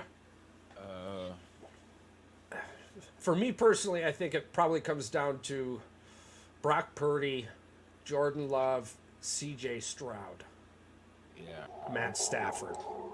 Yeah, I was gonna say Matt Stafford would be it for me. I don't know. It begins already. It begins already. I don't know. I can't put a rookie in there. Can't put a rookie in there. I can't put a rookie in there either. Can't put a rookie in. Which to me takes out CJ and Jordan. Yeah. I don't have enough. Jordan technically was his rookie year. Well, yeah, Charles and I technically. talked about this last week that essentially that was his show me year, his rookie Yeah. year. Yeah. Yeah. Yeah. Stafford probably is out of those remaining names because I still think Dak is better than Stafford, but Yeah. not by much. But I do don't, too. I like Stafford at number 10. I do. Okay. I like Stafford at number 10. I think Stafford's very solidified at 10. Okay, hold on. I did forget Ryan Tannehill Jr. We're not playing. No, not Okay. for me. He's That's out. a negative All for right. me. He's Okay. out. All right. I had to mention his name once. I know you're All going to right. mention that name. I had to mention his name once. We'll probably mention it in these next couple spots. So Matt Stafford. I Matt think Stafford Stafford's at 10. I think that's what Yeah. we're I going think, to. all right. Then I right like there. Matt Stafford at number 10 as well. All right. So we got Matt Stafford coming in at number 10. I like that. All right. Coming in at number 9. So we're going to throw Brock Purdy, Trevor Lawrence, Jalen Hurts, Aaron Rodgers, Dak Prescott, Justin Herbert. To me, it's down Did to. you say Jared Goff? Ryan Tannehill Jr., we could throw him in there Yeah, also. Okay. Yeah. That's To what me- you're talking. Okay. To me, it's down to Aaron Rodgers and Dak. If I got to pick between those two motherfuckers, And to me, I'm favoring more Aaron Rodgers than I am Dak. Yeah. Dak's higher on that list for me. okay. I just don't see how Aaron Rodgers makes this list right now, as of right now. If it's down to Aaron Rodgers or Dak, I'm picking Dak. Yeah, and which to me then If those are the personally only takes, two options, yeah. but I'm not there's- putting. We got Trevor Lawrence. We took out Jordan Love and C.J. Stroud. We'll do another one of these on Thanksgiving. And then we'll do another I'm one. okay with that. Yes. And then we'll- give me 10 Yep. weeks. Yeah. And then we'll do one at the end of the season, and we'll do our playoff list. We'll do Sure. those at the same time. But absolutely, I feel you. because then we can revisit and see where we are comfortably. Yada, yada, yada. Absolutely. We could see how wrong you were. Or how I'd right actually we be. were. I'd be okay putting putting Jared Goff. Trevor Lawrence at 9. I'm picking Jared Goff. Jared Goff Oh, or you did Trevor say Lawrence Jared- feels you like did a say fit. Jared Goff. Oh man, that's right. Ryan Tannehill They Jr. they feel like either one of those feels like a fit. Which I can one? see Jared Goff. Here's my thing. I would never put Ryan Tannehill on a top 10 list. I'm not putting his fucking younger brother on the list. That's fine by Yeah, me. but if you don't put him on the list, you can't put Trevor Lawrence on the list because because Goff is a better quarterback than Trevor Lawrence is. Trevor Lawrence is completely off of any list for me. He's a terrible quarterback. I just keep saying his name absolutely. because he's making way too much money, and it'll give us clickbait. Yeah, that's true. I'm raising my hand right now. I'm Dak Prescott. Jared Goff. I'm gonna go Jared Goff. Dak Prescott here. All right. Now here we go. All right. Here we go. Okay, stats have to be the tiebreaker. Yep. Okay, we don't have to. One has Ryan Tannehill stats, and the other was the other one was almost almost the MVP. Don't do that. Don't fucking do that. The only reason I would put Jared Goff here is because 9 is too low for Dak, in my opinion. I think it's not a high enough position for him. I mean, and the pool doesn't get better, right? Because the names I'm leaving off are like, I did throw Jalen Hurts in there, but nobody touched it because it's way too early, and that's right. But then you've got Josh Allen, Joe Burrow, Lamar Jackson, Patrick Mahomes. It's too early. That's above, way too early for them. Yeah. What about Brock Purdy? I can see Purdy at 9. Yeah. So if we can't agree with Ryan Tannehill Jr. and Dak Prescott, Brock Purdy works. So by default, we're just going to put Brock Purdy at 9? What about Kirk Cousins? Nope. I think Kirk Cousins is higher, but there's not see, this is the problem with going from 10 to 1. There's not room the further we go up. And the further we go up, we have names like Patrick Mahomes, Lamar Jackson, Josh Allen, Joe Burrow, Jalen Hurts. That's 5, right? And we're at 10 right now. So we have 4 spots to put the rest of these names because we're already discussing the 5 that come with 1 through 5, more or less. Yeah. I think Brock Purdy is here. Taking Dak out because I think it's too low. Between Jared Goff and Brock Purdy, I would always go Brock Purdy. I guess I'll agree. Purdy's probably that 10, 9, 8 quarterback. So I'm comfortable putting him there. How many years does Purdy have to do the same thing? We're the same thing. We're the same. The same thing we're waiting on for Jordan and CJ. Purdy just did that last year. He did it 2 years in a row. That's what I'm saying. No, he didn't. He got hurt. 2022 doesn't. You can't. That's such a no. He came in like halfway through the season and couldn't complete. No, that first year is a wash. He got hurt. No, okay, so the first year, no, I agree with you. The first year is a wash, but the second year was a reflection on what the first year was projecting. Yes, I could see if Brock Purdy, for me, if he does it again this year and looks as good as he did, absolutely cemented top 10 quarterback. But you have to do it again on a second full season. I think it's going to be hard not to with a team that has CMC, George Kittle, Deebo Samuel, Trent Williams, a lockdown offensive line, a crazy defense. I don't think those questions. I think the only question you can have with Brock Purdy is, does he stay healthy? Or does the 49ers stay healthy? But that doesn't take you off of a top 10 list. Well, throw Cousins back in there then. Because if that takes you off the list, then when we would do a running back list, running backs like Aaron Jones and Saquon Barkley shouldn't be considered. Well, because they're injured. But here's the difference. But they played great when they're not injured. But the first year, Brock wasn't a starter at all. He came in as a third job. Yeah.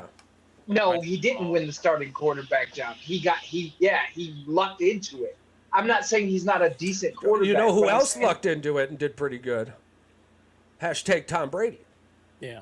Okay, but I'm saying like the first half of season that Tom Brady had in New England, and the first half of season that Brock Purdy had, we watched those because it's not a full year as a starter. The only difference in that story is Tom Brady didn't get injured in the playoffs like Brock Purdy did, and ended up winning the Super Bowl. Arguably, that if Brock Purdy didn't get hurt, the 49ers were going to win a Super Bowl. All right, let's wash Purdy out too, since he's good. Yeah, I like that. Yeah. I'm raising my hand again. Last year, Purdy was a rookie year. Sure. All right, we'll just do wash. All right, Kirk Cousins then. Yay, nay. I'm still on golf. So who's better, Kirk Cousins or Jared Goff? Jared Goff. Man, you guys love Ryan Tannehill Jr. Is it because he's in a Detroit Lions jersey and not a Tennessee Titans jersey? I'm just like, he's not a terrible quarterback. The stats say otherwise. Yeah. I'm not calling Jared Goff Ryan Tannehill Jr. as a joke. Statistically, they're the same fucking quarterback. But here, look. I haven't seen. Here's the difference. Here's the to difference a Super Bowl between or an NFC Championship. Yeah, but that's on. what I was Look going at to say. The team that fucking the Rams had when Jared Goff was there. That matters a Okay. lot. Listen, he still okay, did it. but That's the There's thing. no. You Let's can't hold on. This rock answers this. anybody back Hold on. there, This even answers for this. the We have Jared Matt Goff. Stafford at That 10. defense was the Matt shit. Stafford did what Jared Goff couldn't. We have Matt Stafford at 10. There's no way Jared Goff can be higher. Matt Stafford with the same team won a Super Bowl. Then there's no way Kirk. Then there's no way Kirk Cousins. Then there's no way Kirk Cousins could be ahead of Matt Stafford either. Kirk Cousins shrinks like a goddamn daisy anytime a half a light is put on his face. If that's the case, then Dak can't be ahead of him. Jordan Love, CJ, Lamar Jackson, none of these people, Joe Burrow, none of them could be ahead of Stafford. If we're using Joe Burrow can. Do you think Jared Goff is a better quarterback than Matt Stafford going into this season? Yes. I think he's healthier. I think he has. I think he's going. I think. I'm trying to ask questions to get Patrick on board with you guys. It's just I think we have to. If we remove Jared Goff from 9, he's definitely not 8, 7, 6. No, I agree. I could put Jared Goff here. What about Justin Herbert? No. I don't want him on my list. Herbert don't belong in the top 10 either. He's got terrible fucking receivers. I bet you he's not a top 20 quarterback. If you're willing to put Herbert on the list, you have to consider Goff.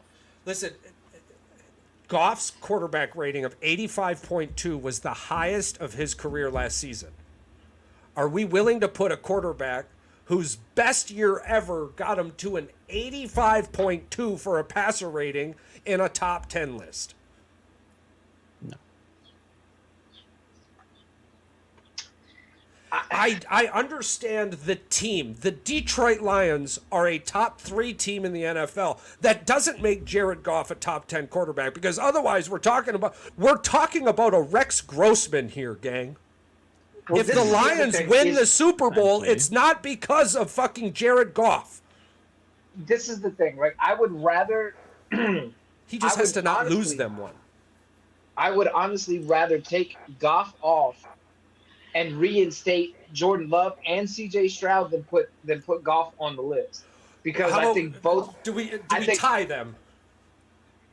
Do we tie them? Yeah, we can do that. Let's do that then. Let's do that. We'll do a hash mark there. Because they're pretty. It's pretty. PR's not happy. PR's not. Hey, just lay it on us, PR. 7. Lay it on us, PR. I'm just back Jared Goff to me. All right, yeah. Debate. To me, rebuttal. The last year that he had, and even we'll just say the last 2 years in Detroit, he has progressively made the Detroit Lions better in the quarterback position. Has he made them better, or the fact that they have got better running backs, better receivers got better? But at the end of the day, he's still throwing the ball. It's not anybody else.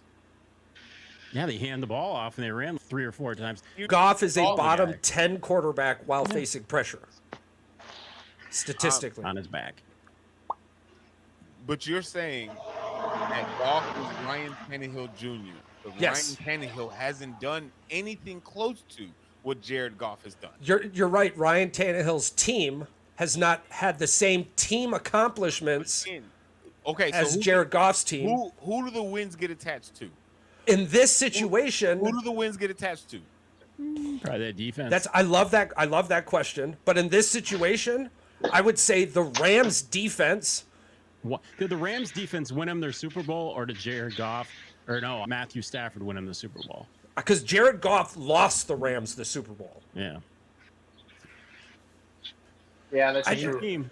Same team. I forgot which was a year difference. Yeah. Same team. Yeah. And we're focusing hard on what the team around him was able to do, and I'm trying to focus on what he did in those team situations. Now, granted, yes, Ryan Tannehill never got the opportunity to show me if he could win or lose, but I'm also not putting Ryan Tannehill on a top 10 list. I would put Jared Goff. I would have absolute no problem putting Jared Goff 11, 12, But I don't think Jared Goff is better than Jordan Love or C.J. Stroud. I don't. Fantasy football. All right, just for shits and giggles, I'm going to entertain you guys. Jared Goff is the 17th ranked quarterback in fantasy football. Outside of ESPN's list, Jared Goff is outside of the top 15 on every other quarterback list. I'm looking at one right now from Fox Sports and Pro Football Talk. Because this is my opinion. I don't. Yes, I love it. Yeah. Brock Purdy, I feel is between 5 and 6, 5 and 7. That's where I would put Brock Purdy. Okay. That's why I'm not comfortable with putting Brock Purdy. But that's just me. I'm in that same boat with you. If I'm comfortable with putting anybody on the 9th spot, if it's not going to be Jared Goff, it's not going to be that, because again, I still think he's a little further up.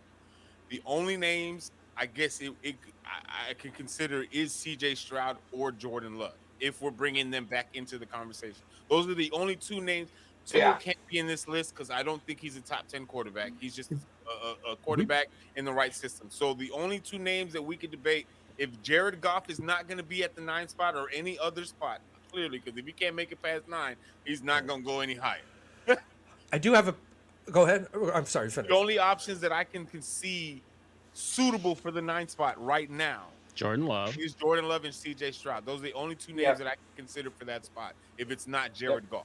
Now we'll wash Purdy off. I'll agree with that one. I'll agree we wash Purdy off and we bring back Love and we bring back Stroud. Let me reintroduce something. Let me reintroduce a scenario.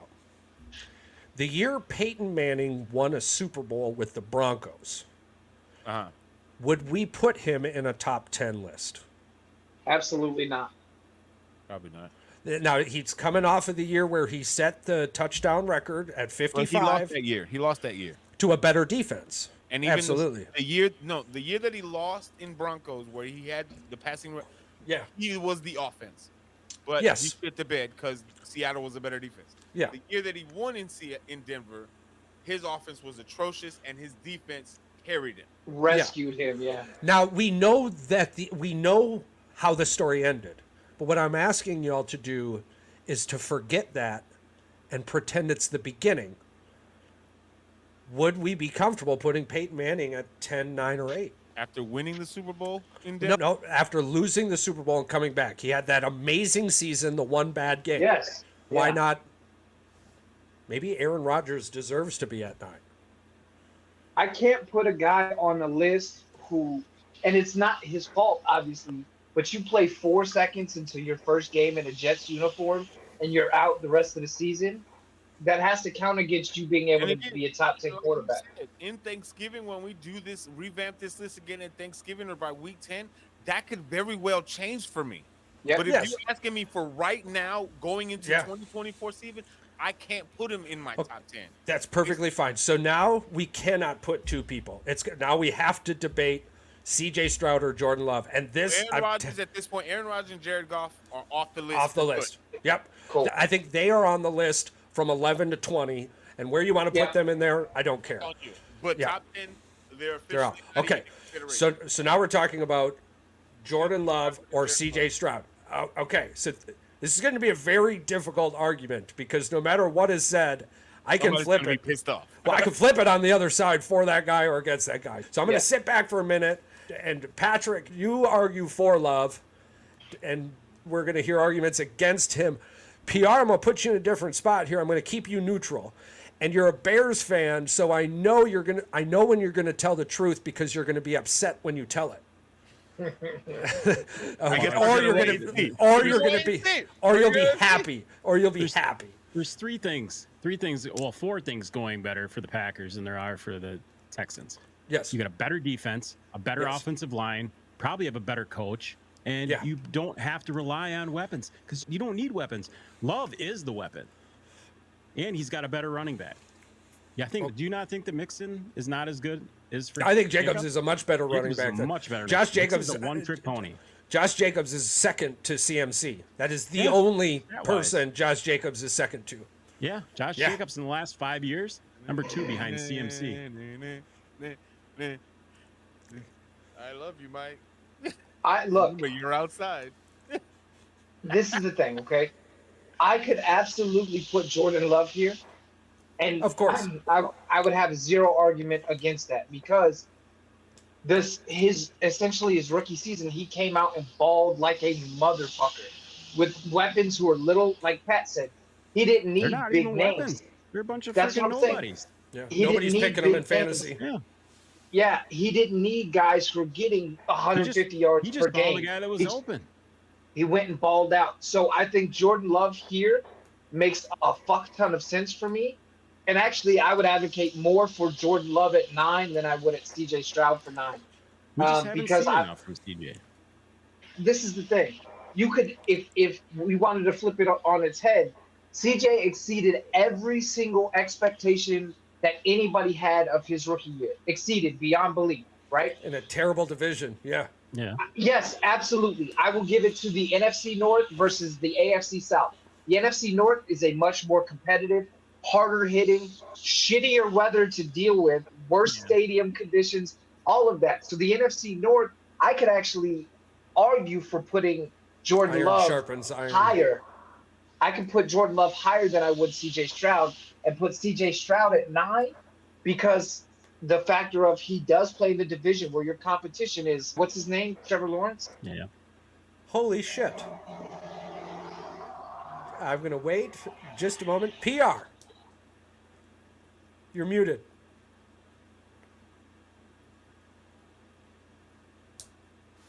There you go. Oh, I can't hear you. You can't hear me? Oh, I can hear you now. Okay. Okay. So this is a very tough situation for me. Yeah. Because fuck the Packers. He's telling the truth, people. He's telling the truth. He's telling the truth. It's not like you're putting him in the top 5 or something. It's not that big of a deal. I'm gonna lead with this. One, as a fantasy football enthusiast, and I've been doing fantasy football for at least 15 years now. Yeah. There have been many years that I have drafted Aaron Rodgers as my quarterback for my fantasy football, and people have looked at me like you're a fucking moron. Listen, I hate the prick. However, I know what he's capable of. So I'm not. Listen, when it comes to fantasy football, you play to win the game. Okay, I don't give a fuck what's on your back or what's on your helmet.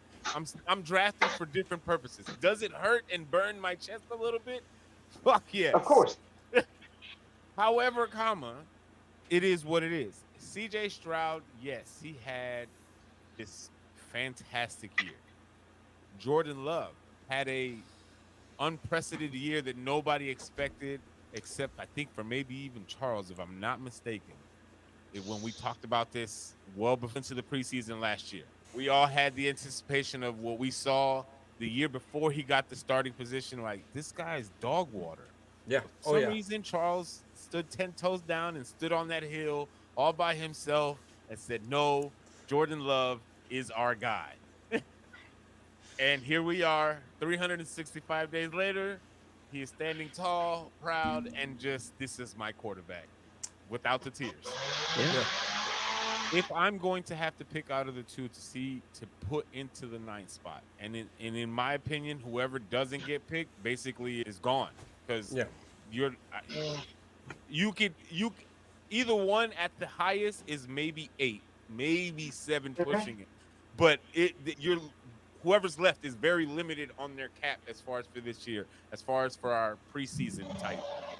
But in this scenario, I think the biggest upside right now, just overall team-wise, is Jordan Love. Overall, he has the biggest upside on, and it's not saying he's like miles ahead of CJ Stroud, but just overall wise, I think the team put together, I think right now, Jordan Love has the higher ceiling as of right now. And in a tougher division at that. Yeah. Iron sharpens iron. Proposal. CJ Stroud, 9. Jordan Love, 8. Absolutely. I can go with that. I wouldn't be upset with that. Patrick? Pat? Yeah. I think that's not. You can't be mad at that. I don't think you could be mad at that at all. Well, I think it'll reflect in the stats as well during the season. So. Absolutely. I think it'll be super. Week 10 will make a huge difference to see what everything looks like record-wise, stat-wise, what everything is, and the bigger influence. You guys just want me to edit out the last 15 minutes, or? It's up to you, boss. No, that's no, it's a joke. It's a joke. But it's exactly it. I can't argue against it. And Chaos brought up a great point. They are the same player. One did better with less. And I believe that's why we're putting CJ at 9 and Love at 8. And then we'll revisit this at Thanksgiving. I'm super comfortable with that because here's the kicker. The only argument I have for CJ Stroud is because of his weapons, I would take CJ before Love in a fantasy draft. We will break down the fantasy draft, and then you can pick him. But we'll see. Okay, so here we go. Interesting. Number 7. So we got Stafford at 10, CJ at 9, Love at 8, 7 coming in at number 7. So we have Brock Purdy. I think the 3 that put in this mix is maybe Purdy, Prescott, and Hurts. Yeah, okay. I agree. I agree. That would be the mix for 7 right now. I vote for Hurts. I put Purdy at 7.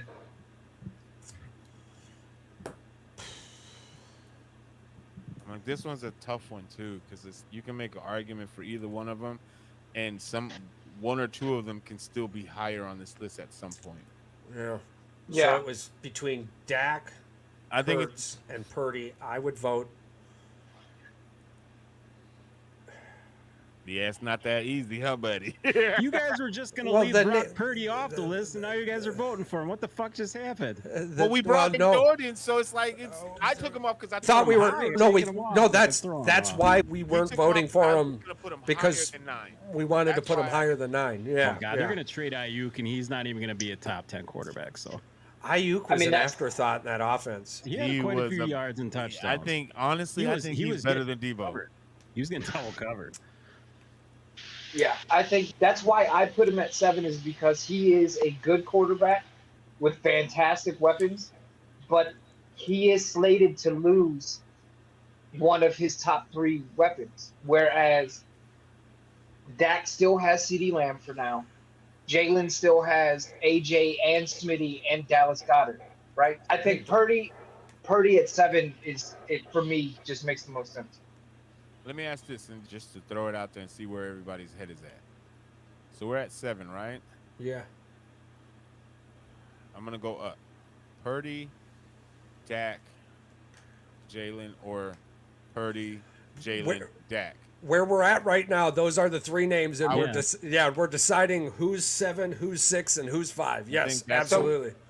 The way Purdy is definitely not 5. No, so I would go, and it fucking kills me to do this, but I would go Purdy 7, Jalen 6, Dak 5. And this is the thing, statistically, Dak has better numbers. Statistically. Yeah. If we look at the time that Hurts has been the starter and compare the last 3 years with Dak, they have damn near identical numbers. I'm not saying that like he's got like blowing Jalen Hurts out the water. Yeah. No, and this is the thing. And last year is a big thing for me. Last year, again, as much as it kills me to give anybody with a fucking star on their helmet any kind of prop. He had an MVP season last year. He did. And he was probably a couple of plays away from being able to beat Patrick Mahomes out for Lamar Jackson out for the MVP. I'm fine with Purdy, Hurts, and Dak in that order, moving up. 7, 6, 5. Yeah, 5. I'm more comfortable with that. Yeah. And it's unless weird. You got a different. I didn't realize that when we threw them out that they were still in the loop. I didn't realize when we kicked the guy out that we were taking them out. I didn't know there was extra. Yeah. Oh, yeah. Like I had said. Like I said, just what you're doing. Yeah, names can be said again further up or not at all. I did catch that, but I think I forgot 2 of the names. Yeah. Because we threw out Tannehill Jr. and I like that too. One. I like that too. All right, let's roll with that. So we're gonna do Dak, Jalen, Purdy. So we got Stafford, Stroud, Love, Purdy, Hurts, and then Dak at 5. So we've got the 10 through 6, Stafford, CJ, Love, Purdy, Jalen. No, we got Dak. Dak was 5. No, Dak is 5.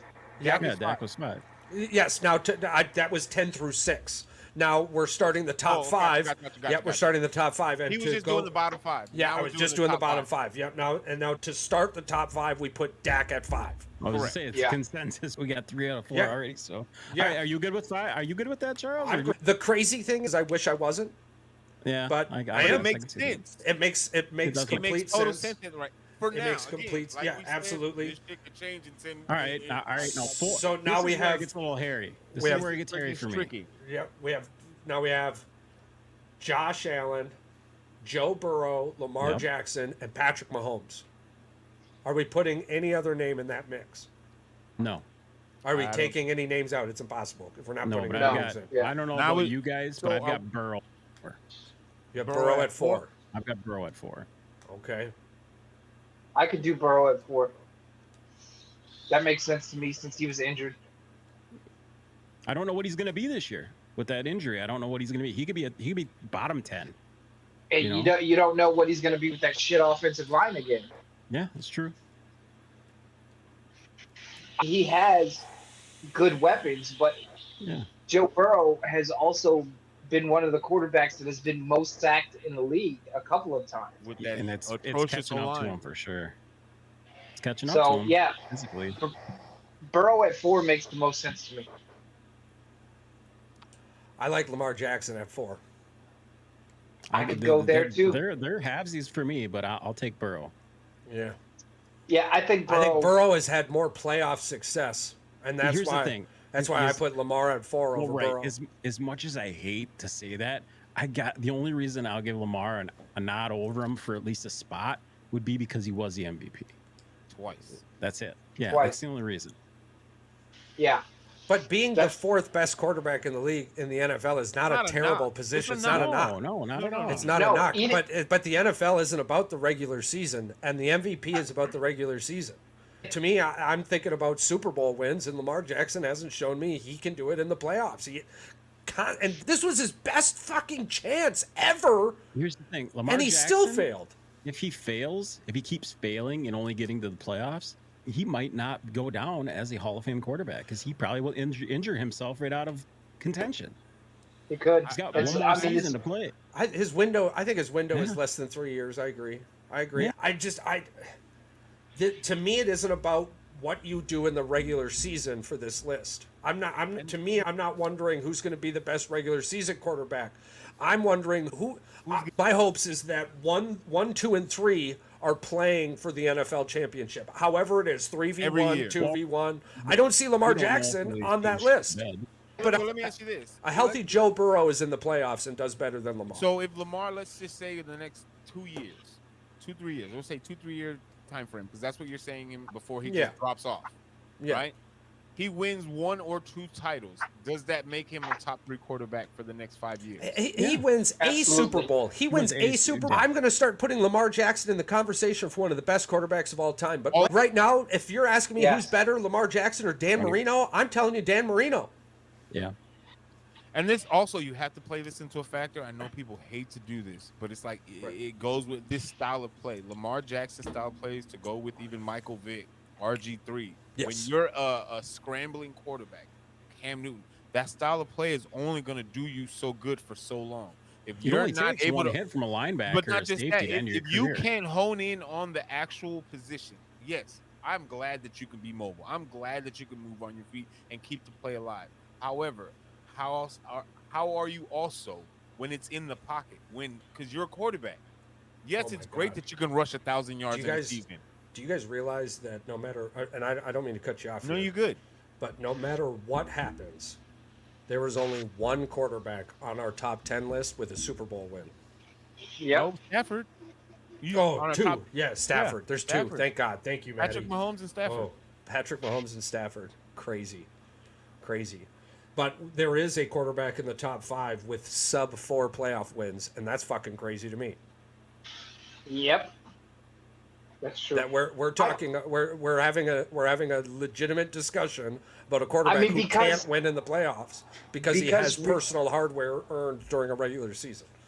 I mean, because realistically, if we're throwing in playoff success, Hurts should be ahead of Dak Prescott. Hurts should be ahead of Lamar Jackson. He's had more playoff success than both of those quarterbacks. if we're throwing that into account. Now, for me, I think I could fit Lamar at 4 over Burrow and put Burrow at 3 and be completely fine with that because Burrow has had more, again, playoff success.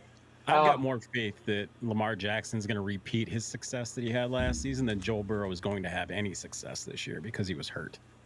That's the only reason why I justified it. My list. I'm being a dick about it. Honestly, I think it's Patrick Mahomes, Joe Burrow, Josh Allen, Lamar Jackson. See, me, if you want to stay healthy, yes. I have to assume healthy. If I'm picking top 4, just as let's just put it out there. Everybody put the remaining. If I'm putting the 4 in my way, I'm putting Patrick Mahomes at number 1, Josh Allen at 2, Burrows at 3, and Lamar at 4. So these are the team. These are like the players that you don't want to face them in an order. 1, 2, 3, 4. This is my one. And we're assuming health. And to a point on Dak Prescott also, it wasn't so much that we were trying to point out other people's playoff success as much as it was the lack of success from one specific player. Because honestly, there is massive success on this entire list. Because Brock Purdy's got success. Absolutely. Again, and he's played in, he's been in and played in one, but been in 2 Super Bowls. We can use that. It wasn't so much about the success as much as it was the inability to obtain the success. Being a top 4 position. And there's always a fuckload of excuses. It just seems like there's way too many excuses. It's always somebody else's fault. But in my mind, you're talking about a guy who's an MVP who, even with all those faults, couldn't get it done. But other people are in those same scenarios. Okay, I've changed my mind. Same shit. I've got Lamar, Allen, Burrow, Jackson, or Mahomes. My bad. All right, that's how I feel. That's my vote. I could do. My initial list was Mahomes, Burrow, Allen, Lamar. Yeah. So I'm out. That's mine. That's 3. Mahomes, Burrow, Allen, Lamar. I'm like, Burrow and Allen are interchangeable, so I'm not upset with that. You know what I'm saying? It was a 2-3 deal for me too. So it's not. I'm not like about to throw a big old fucking hissy fit. I'm like, because again, Josh Allen and Joe Burrow right now, I think are Patrick Mahomes' biggest competition when it comes to especially out of the AFC in itself. A healthy Burrow beat Mahomes in the playoffs. We're not even talking about the regular season. Something Lamar Jackson could not do, or Josh. And Josh hasn't been able to do it either. Yeah, so assuming health. But to Patrick's point, Josh Allen's only 5-5 in the playoffs in his career. Yeah. To Patrick's point, come Thanksgiving, if Burrow's hurt again, we need to plaster his points all over the videos, and we can never put Burrow on a fucking list again because he can't stay healthy, and I'm okay with that. This is the thing, Burrow. This might be his last chance. His body is physically gonna just. It's like Cincinnati is holding the team around him with duct tape, and this electrical tape. Fucking. This is his last year because pieces are going to fall out. Line is not helping him. His case in any shape or form. Oh, no. They've got so much money into the weapons and the defense that there's nothing left to protect Burrow, and that is a spell for disaster. And we're not talking about, with this list specifically, something we stayed away from, and we did wonderful, gang.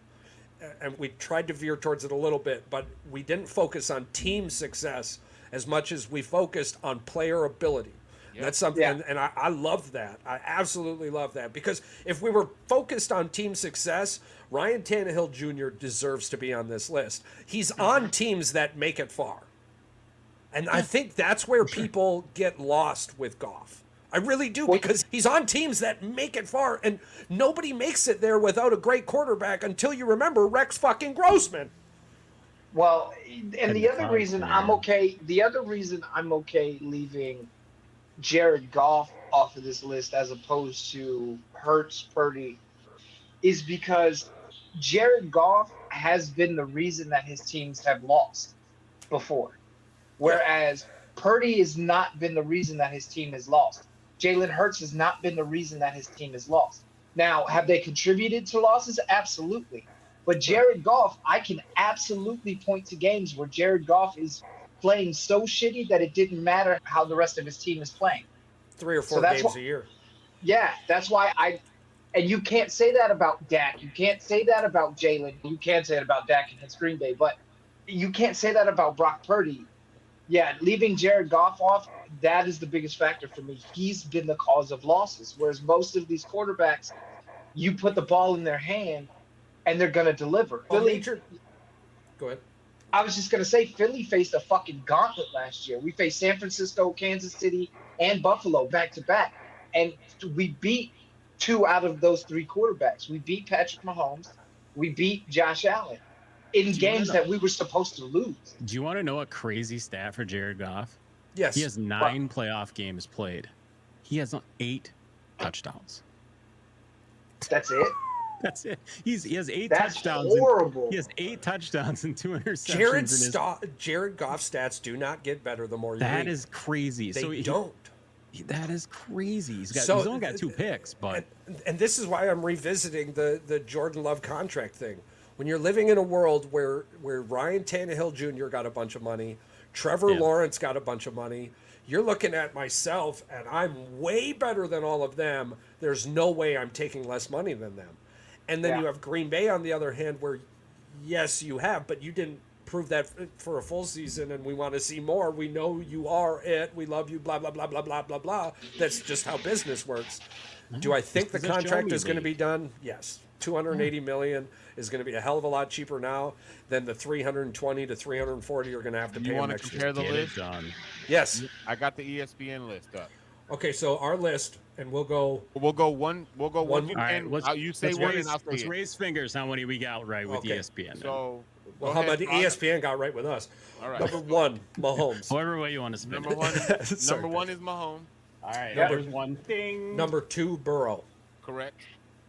Number 3, Allen. Correct. Number 4, Lamar. Correct. Number 5, Dak. Number 6, Jalen. Number 7, Purdy. Number 8, J Love. Number 9, CJ Stroud. Number 10, Matt Stafford. Yeah, so they only agree with the top 4. Interesting. All right, hit us 5 through 10. Yeah. Oh, I can't wait. 5 to 10, and then there are 6 honorable mentions that they have. Yeah. So 5 through 10, Matthew Stafford at 5, Herbert at 6, Stroud at 7, Rodgers at 8, Goff at 9, Prescott at 10. No. They're honorable mentions in order: Purdy, Love, Hurts, Tua, Cousins, Trevor Lawrence. It's just they really mushroomed. There's a big discrepancy between Trevor Lawrence and even Tua. Let's be honest. Come on, that's a pretty broad fucking brush, if you ask me. That is a shitty list. You can't have a guy who you were talking about closing down so he doesn't ruin his career as a top 5 quarterback. This is my thing. Yeah. There's nothing on this planet and no one that can conceivably convince me on why Justin Herbert is ranked 6th on this list. There's nothing that you can tell me. What did he? Okay, what did he do last year? Nothing. He was hurt 99% of last year. He hasn't done anything in the 4.5 nothing since his rookie season. His rookie season, he had fantastic rookie numbers, but he's trash as a starting quarterback. Garbage. We'll see how the big difference that Harbaugh's going to make, but I just don't see it getting better for Justin Herbert. I don't. I'm going to screenshot this list. I think Justin Herbert is in my honorable I give mention. him top 15. Yeah, I give him top 15. I can't give him top 15, and it's weird. Hear me out on this.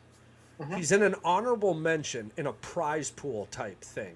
Or like when you're playing Magic the Gathering and you get your fucking ass kicked in the first round and you go into your pool and you pull out an extra couple cards to help you out to see if this works.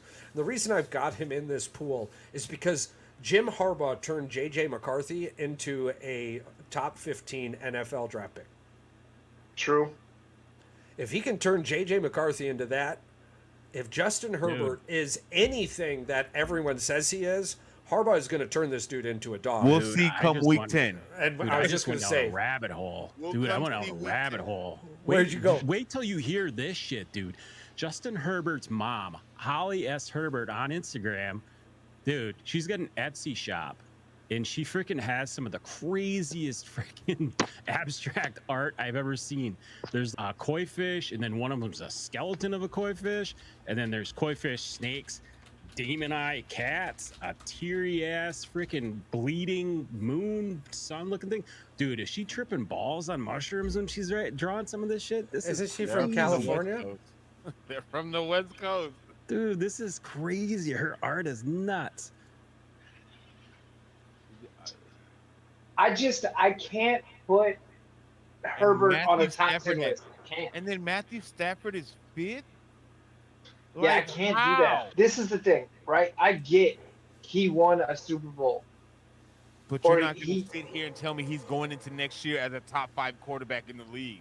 There's no way. Listen, do you know who I equate Matthew Stafford to? He's a little bit more athletic Nick Foles to me. I figured it out. I fucking figured it out. You figured it out? I figured out why they put Matthew Stafford on top 5. His weapons. Now, granted, hold on. If you want to do that, let's just put this on paper. Let's just be realistic. If you're, because his weapon, you got Coop, you got Cup, you got Puka, you got Kearon Williams. You have weapons. Well, now you've got Blake Corum. But this is I hear you. That's great. Matthew Stafford at 5, right? Arguably, just roll with me for conversation purposes. Jalen Hurts has a better supporting cast than Matthew Stafford does, theoretically. Than almost any team in the league, yeah. So you're gonna sit here and tell me that Matthew Stafford, in his old age as a quarterback, is top 5 material, but you keep putting Jalen Hurts in the top 10? It seems like they grabbed a list of criterias on what they could build the list around, and went, let's do this one. Picked three. Oh no, they picked made 3 people. People off. Yeah, they picked 3 people using that criteria, and then went, hey, we can't fill the list with, so let's use another criteria to put these people in. And they just started picking random criterias and not realizing that the other criterias clash with each other. Whenever one of y'all finish writing this list, put it in the chat, because I need to take a screenshot of this shit, because I'm posting the screenshot of this raggedy little 10, and I'm gonna post side by side. Post ours and then post that one, and then to see who votes for which one. I guarantee you that ours is going to be a hell of a lot better than that one. But see, and this is, you know what, this is what kills me too, and I was just thinking about this while you guys were talking. Justin Herbert had a really good rookie season, right? That's it. Yeah. Nick Foles in 2000, what was it? That Chip Kelly year, 2013. 27 touchdowns and 2 picks. 7 touchdowns in a game. Tied the most touchdowns, most passing touchdowns in a game in NFL history. Mm-hmm. He arguably had a better season that year than Herbert had his rookie season. Yep. But people, and Foles has won a Super Bowl, and he was the Super Bowl MVP. Yeah. People couldn't save the Bears. Understand. If he could save the Bears, maybe people would talk about him better. I'm just saying, you can't put Justin Herbert on the list when he can't make or match the accomplishments that Nick Foles, who is by everybody's account, he's a straight journeyman quarterback who had a couple of good years. Justin Herbert, to me, is going to go down as one of those quarterbacks that had the ability, like nobody's questioning that he can slang the ball all over the field, but he's not a good quarterback. He's not one of those guys where it's 2 minutes in the fourth quarter and y'all are down. I'm going to give the ball to Justin Herbert. No, fuck no. He showed he can't do it. I would not be surprised if our Week 10 list has him on it. He's going to have to show me. He's going to have to show me. Because of the Harbaugh effect. I'm not. And that's fine. And I'm okay with putting him on the list. But you have to show me why you deserve it. Yes, no, that's what I'm getting at. Yeah. I'm not questioning so much as more as I'm saying with Harbaugh, because if he doesn't make it into the top 10 with Harbaugh, he's gonna go. There's not even a question. Harbaugh will get rid of him. Oh yeah, no, Harbaugh's not putting up with that shit. I mean, but there were many reports that the only reason Harbaugh took the Chargers job because he was going to the NFL. And because Michigan was fucking him around. And Michigan was fucking him around, blah, blah, blah, blah, blah. There's all this talk. We could talk about that. We'll probably hit that in a different episode. But anywho, the reason he picked the Chargers wasn't money or location. It was Herbert. At one point, he was at a ball, or he was at some event somewhere, and I hate that it came from fucking Pete Thamel, but Pete Hamill? Him and Pete talked for 10, 15 minutes, and there was no chatter about him going to the NFL, and all he talked about was Justin Herbert and how amazed he is by Justin Herbert and his talent. Listening to Harbaugh talk about Herbert, it was like Harbaugh talking about McCarthy was practice for him talking about Herbert. It was dangerous, scary. So and because of my trust in Harbaugh, it's the only reason why I can sit here and comfortably say I'm not going to be shocked when we put him on the top 10 list come week 10. And the names that I think will be up for question for removal are honestly 7 through 10. And I don't know if that's going to be removal or movement. But I think 7 through 10, regardless, will have movement at week 10, either up or down. The only reason I think Harbaugh, if Harbaugh didn't have his previous NFL experience, I don't think the Harbaugh effect would be nearly what it is. Right? I don't think that's true. Harbaugh has won everywhere. No, but look, this is what I'm telling you, right? Like, okay, Harbaugh went to Michigan or was in San Francisco, right, as a head coach. Brought him to the Super Bowl. Yeah. Brought him to the Super Bowl with Colin Kaepernick, who, let's be honest, was maybe top 25 quarterback at that time. Was not mediocre. A good quarterback. He was a starter. We could put him on a list. He was a top 32. He was a top 32 quarterback. Absolutely. He was a top 32 quarterback. So 33. Harbaugh, that gave him stupid.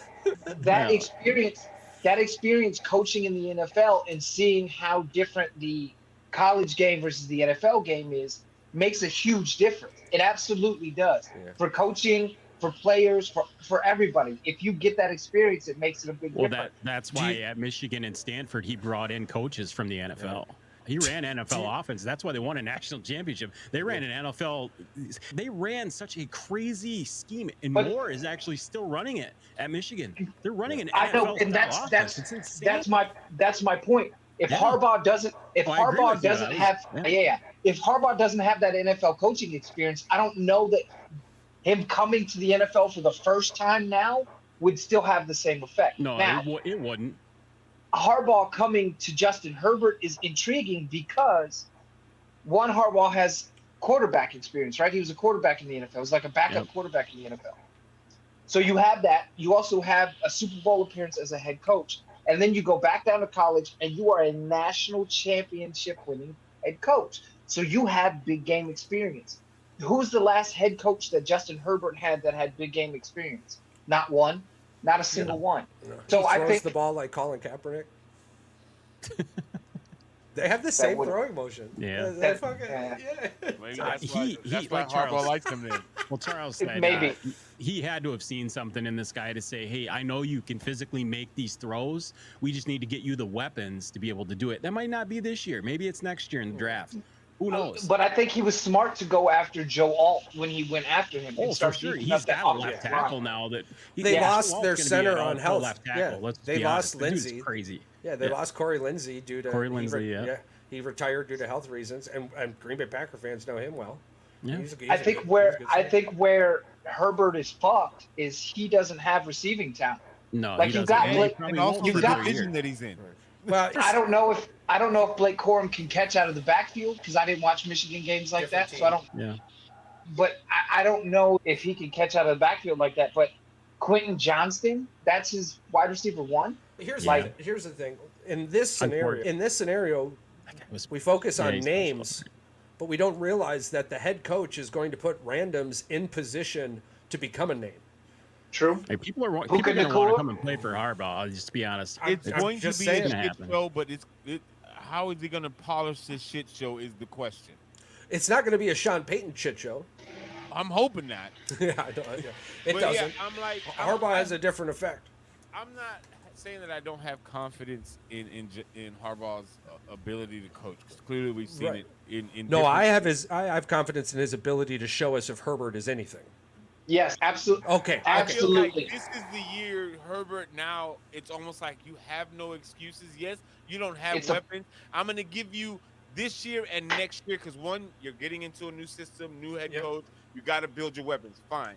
If you're able to get your weapons within this year and next year, by the time next year starts, I'm expecting if you're going to be number 6 on my list in 2024, not mine, but ESPN's list. By next year, I need to see why they put you number 6 on this list. Well, he's got his contract. That's basically what it boils down to. If he balls out next year, he'll get an extension at the end of the year. But if he doesn't ball out next year, he'll be playing for his position the following year. And at that point, I'm pretty sure Harbaugh will have him cut out. So we're going to recap that. Go ahead. No, I was just going to say, and then he'll be a high-priced ass free agent for Dallas or New York or somebody like that, who their quarterback situation is fucked. And Herbert is an instant improvement over if Dak leaves. Who's the Cooper Rush or Trey Lance? Yeah, but Harbaugh isn't going to let Herbert leave at that point. And Harbaugh has those front office choices. He's got GM power? Yeah. He's like he's the next Bill Belichick. Chip Kelly? No, he's the next. He's the next Bill Parcells. Yeah. Yeah. No. He's the next Bill Belichick. Bill Belichick. Okay, so we're going to recap our top 10 list just for AI purposes. Top 10 quarterbacks heading into the 2024 season. Boys with the Heat collab. Yeah. Number 1, Patrick Mahomes. Number 2, Joe Burrow. Number 3, Josh Allen. Number 4, Lamar Jackson. Number 5, Dak Prescott. Number 6, Jalen Hurts. Number 7, Brock Purdy. Number 8, Jordan Love. Number 9, C.J. Stroud. Number 10, Matt Stafford. BR, you got any dad jokes for us? I got a couple. All right, hit us with them dad jokes. And then today we're going to learn about New Hampshire. All right. Number 1. Why was the weeping willow so sad?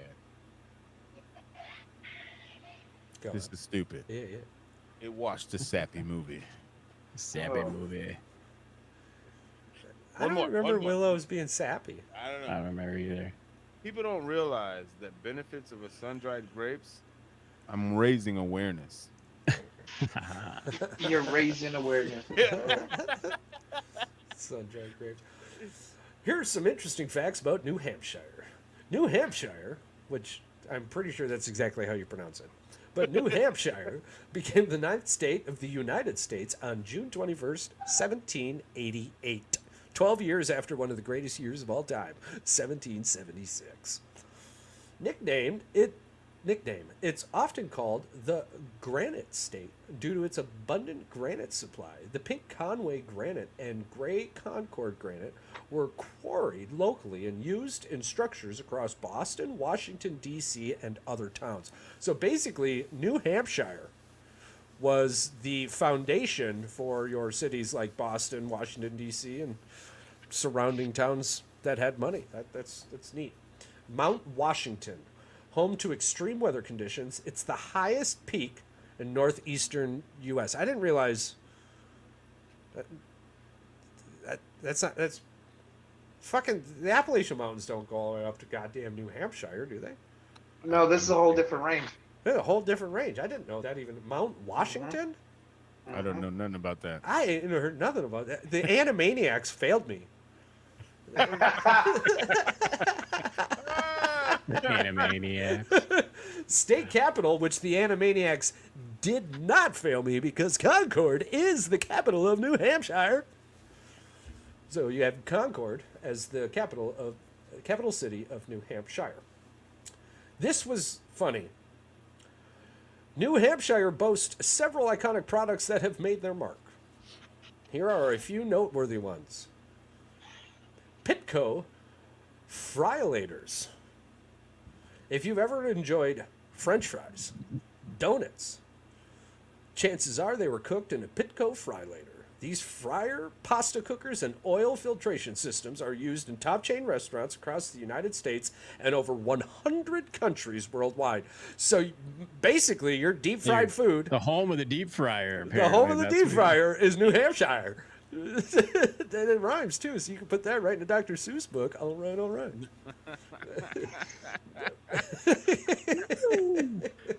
Oh, man. How pissed do you think New Hampshire was when air fryers came out? I'm looking forward to the state that pops up with the air fryer. And then New Hampshire is going to have to fight the air fryer state. It's probably somebody like West Virginia or something. Shout out Jake Paul for beating ass for money again. Well done. Yeah, beat up a washed up MMA fighter. Congratulations. Birding And then chocolate and he's mice. still calling out a 58-year-old Mike Tyson. Dude, Mike Tyson's gonna kill him. Mike Tyson freaking hits 5 times harder than freaking Diaz does. Good luck with that. Well, Mike and Tyson has to make it in the ring. Let's just be honest. But- He's got to make it to but- the ring. Mike Tyson also knows how to box. That's a whole Yeah. different thing. Mike Tyson don't need to move around. He'll be fine. No, I know that. Once he gets in the ring, it's a different story. I'm just saying he needs to get to the fucking ring. This is what kills me about Jake Paul. Like, I don't believe anything's going on with Tyson. I think people are this just making it all motherfucker. up. This motherfucker had the balls to say he would beat Canelo in a boxing match. He's Do you fucking know what crazy. Canelo? Do you know what Canelo would do to that boy? He would cripple him in the first 2 rounds. Like Canelo would hit. Let's be honest. Jake Oh. Paul is not. He's not a joke. Can he box? Yeah, I've watched him. I watched him fight Diaz. He did beat Diaz's ass. The problem is Diaz is not a fucking boxer. Diaz had to learn how to box just like freaking Jake Paul How many did. times did he almost kick Jake Paul in that match? Oh, that one rocked him. That one left jab, and then he came with the right, and he freaking caught him up under the chin, and Paul freaking his eyes went. He did the rocking thing where you're like, oh shit, but he caught himself. Good for him. Look at the list of. Let's be honest with Jake Paul. He's a YouTuber, and he's just there for money purposes. And A it's lot of working. them Yeah, are. I'm A gonna lot of make them are, 20 million. unfortunately. It's working though. I'm gonna make Yeah. 20 million if I win. You're gonna make 4 million if you win. So I'll give you 8 Take million the to dive. lose.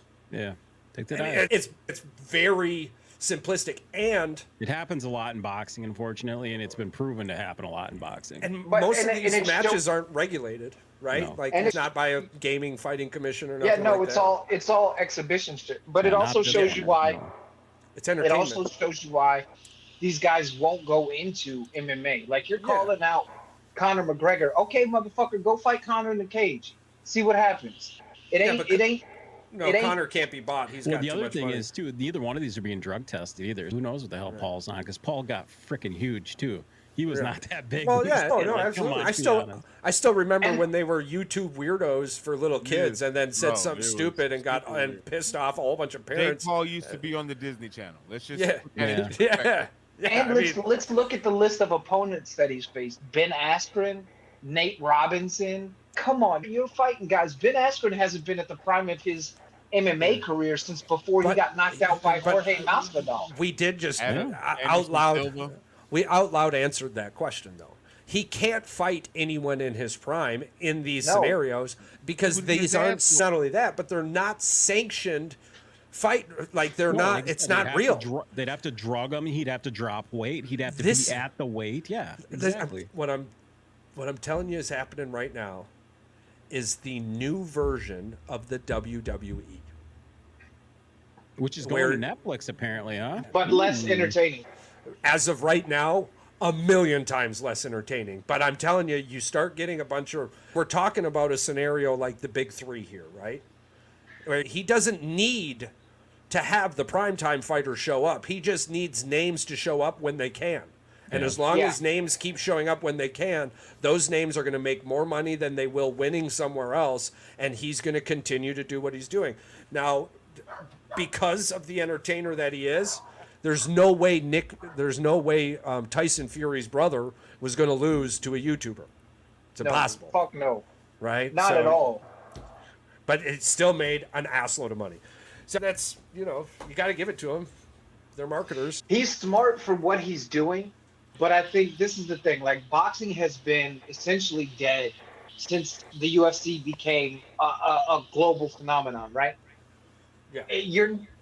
When we grew up watching boxing, you had Mike Tyson, Evander Holyfield, Lennox Lewis. You had the Puerto Rican boxer. Good God bless his name.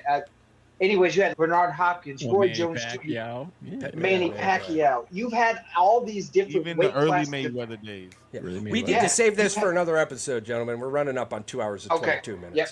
We're going to finish the New Hampshire. I didn't mean to sneak the fight thing in there. I'm sorry. We all love it. We will get to it in another episode, I promise. Burdick chocolate mice. We're just going to finish this New Hampshire list real quick. Burdick chocolate mice. These adorable and delicious chocolate mice from the L.A. Burdick and Walpole have become a signature item. Even Facebook founder Marky Zuckerberg and his wife Priscilla Chan. Sorry about that. Priscilla Chan enjoyed them on their first date. Has anyone had a Burdick chocolate mice? Globe Fire Suits. Globe Manufacturing Company, located in Pittsfield, New Hampshire, invented the modern firefighting suit.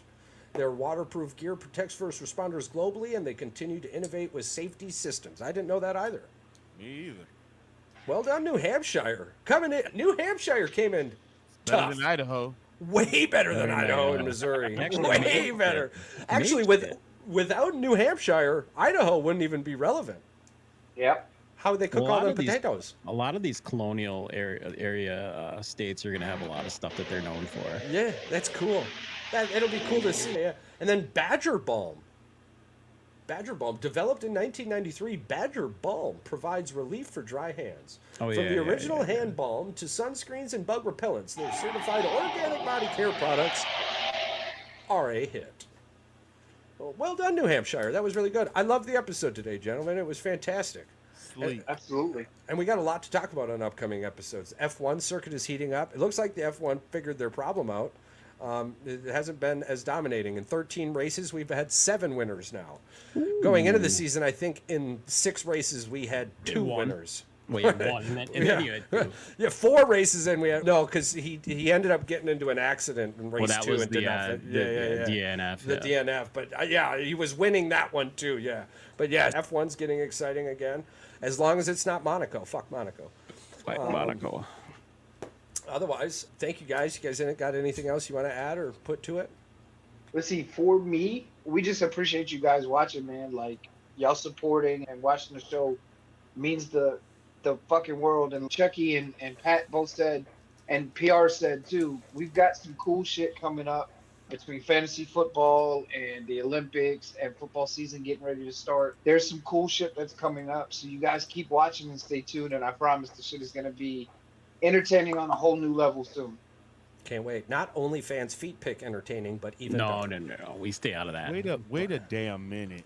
No, we're not doing it. So you're telling me big toes are on the market? Big toes are on the market. All right. Not my big toe. I've been told many times I have model feet. I'm not sure what that means, but hey.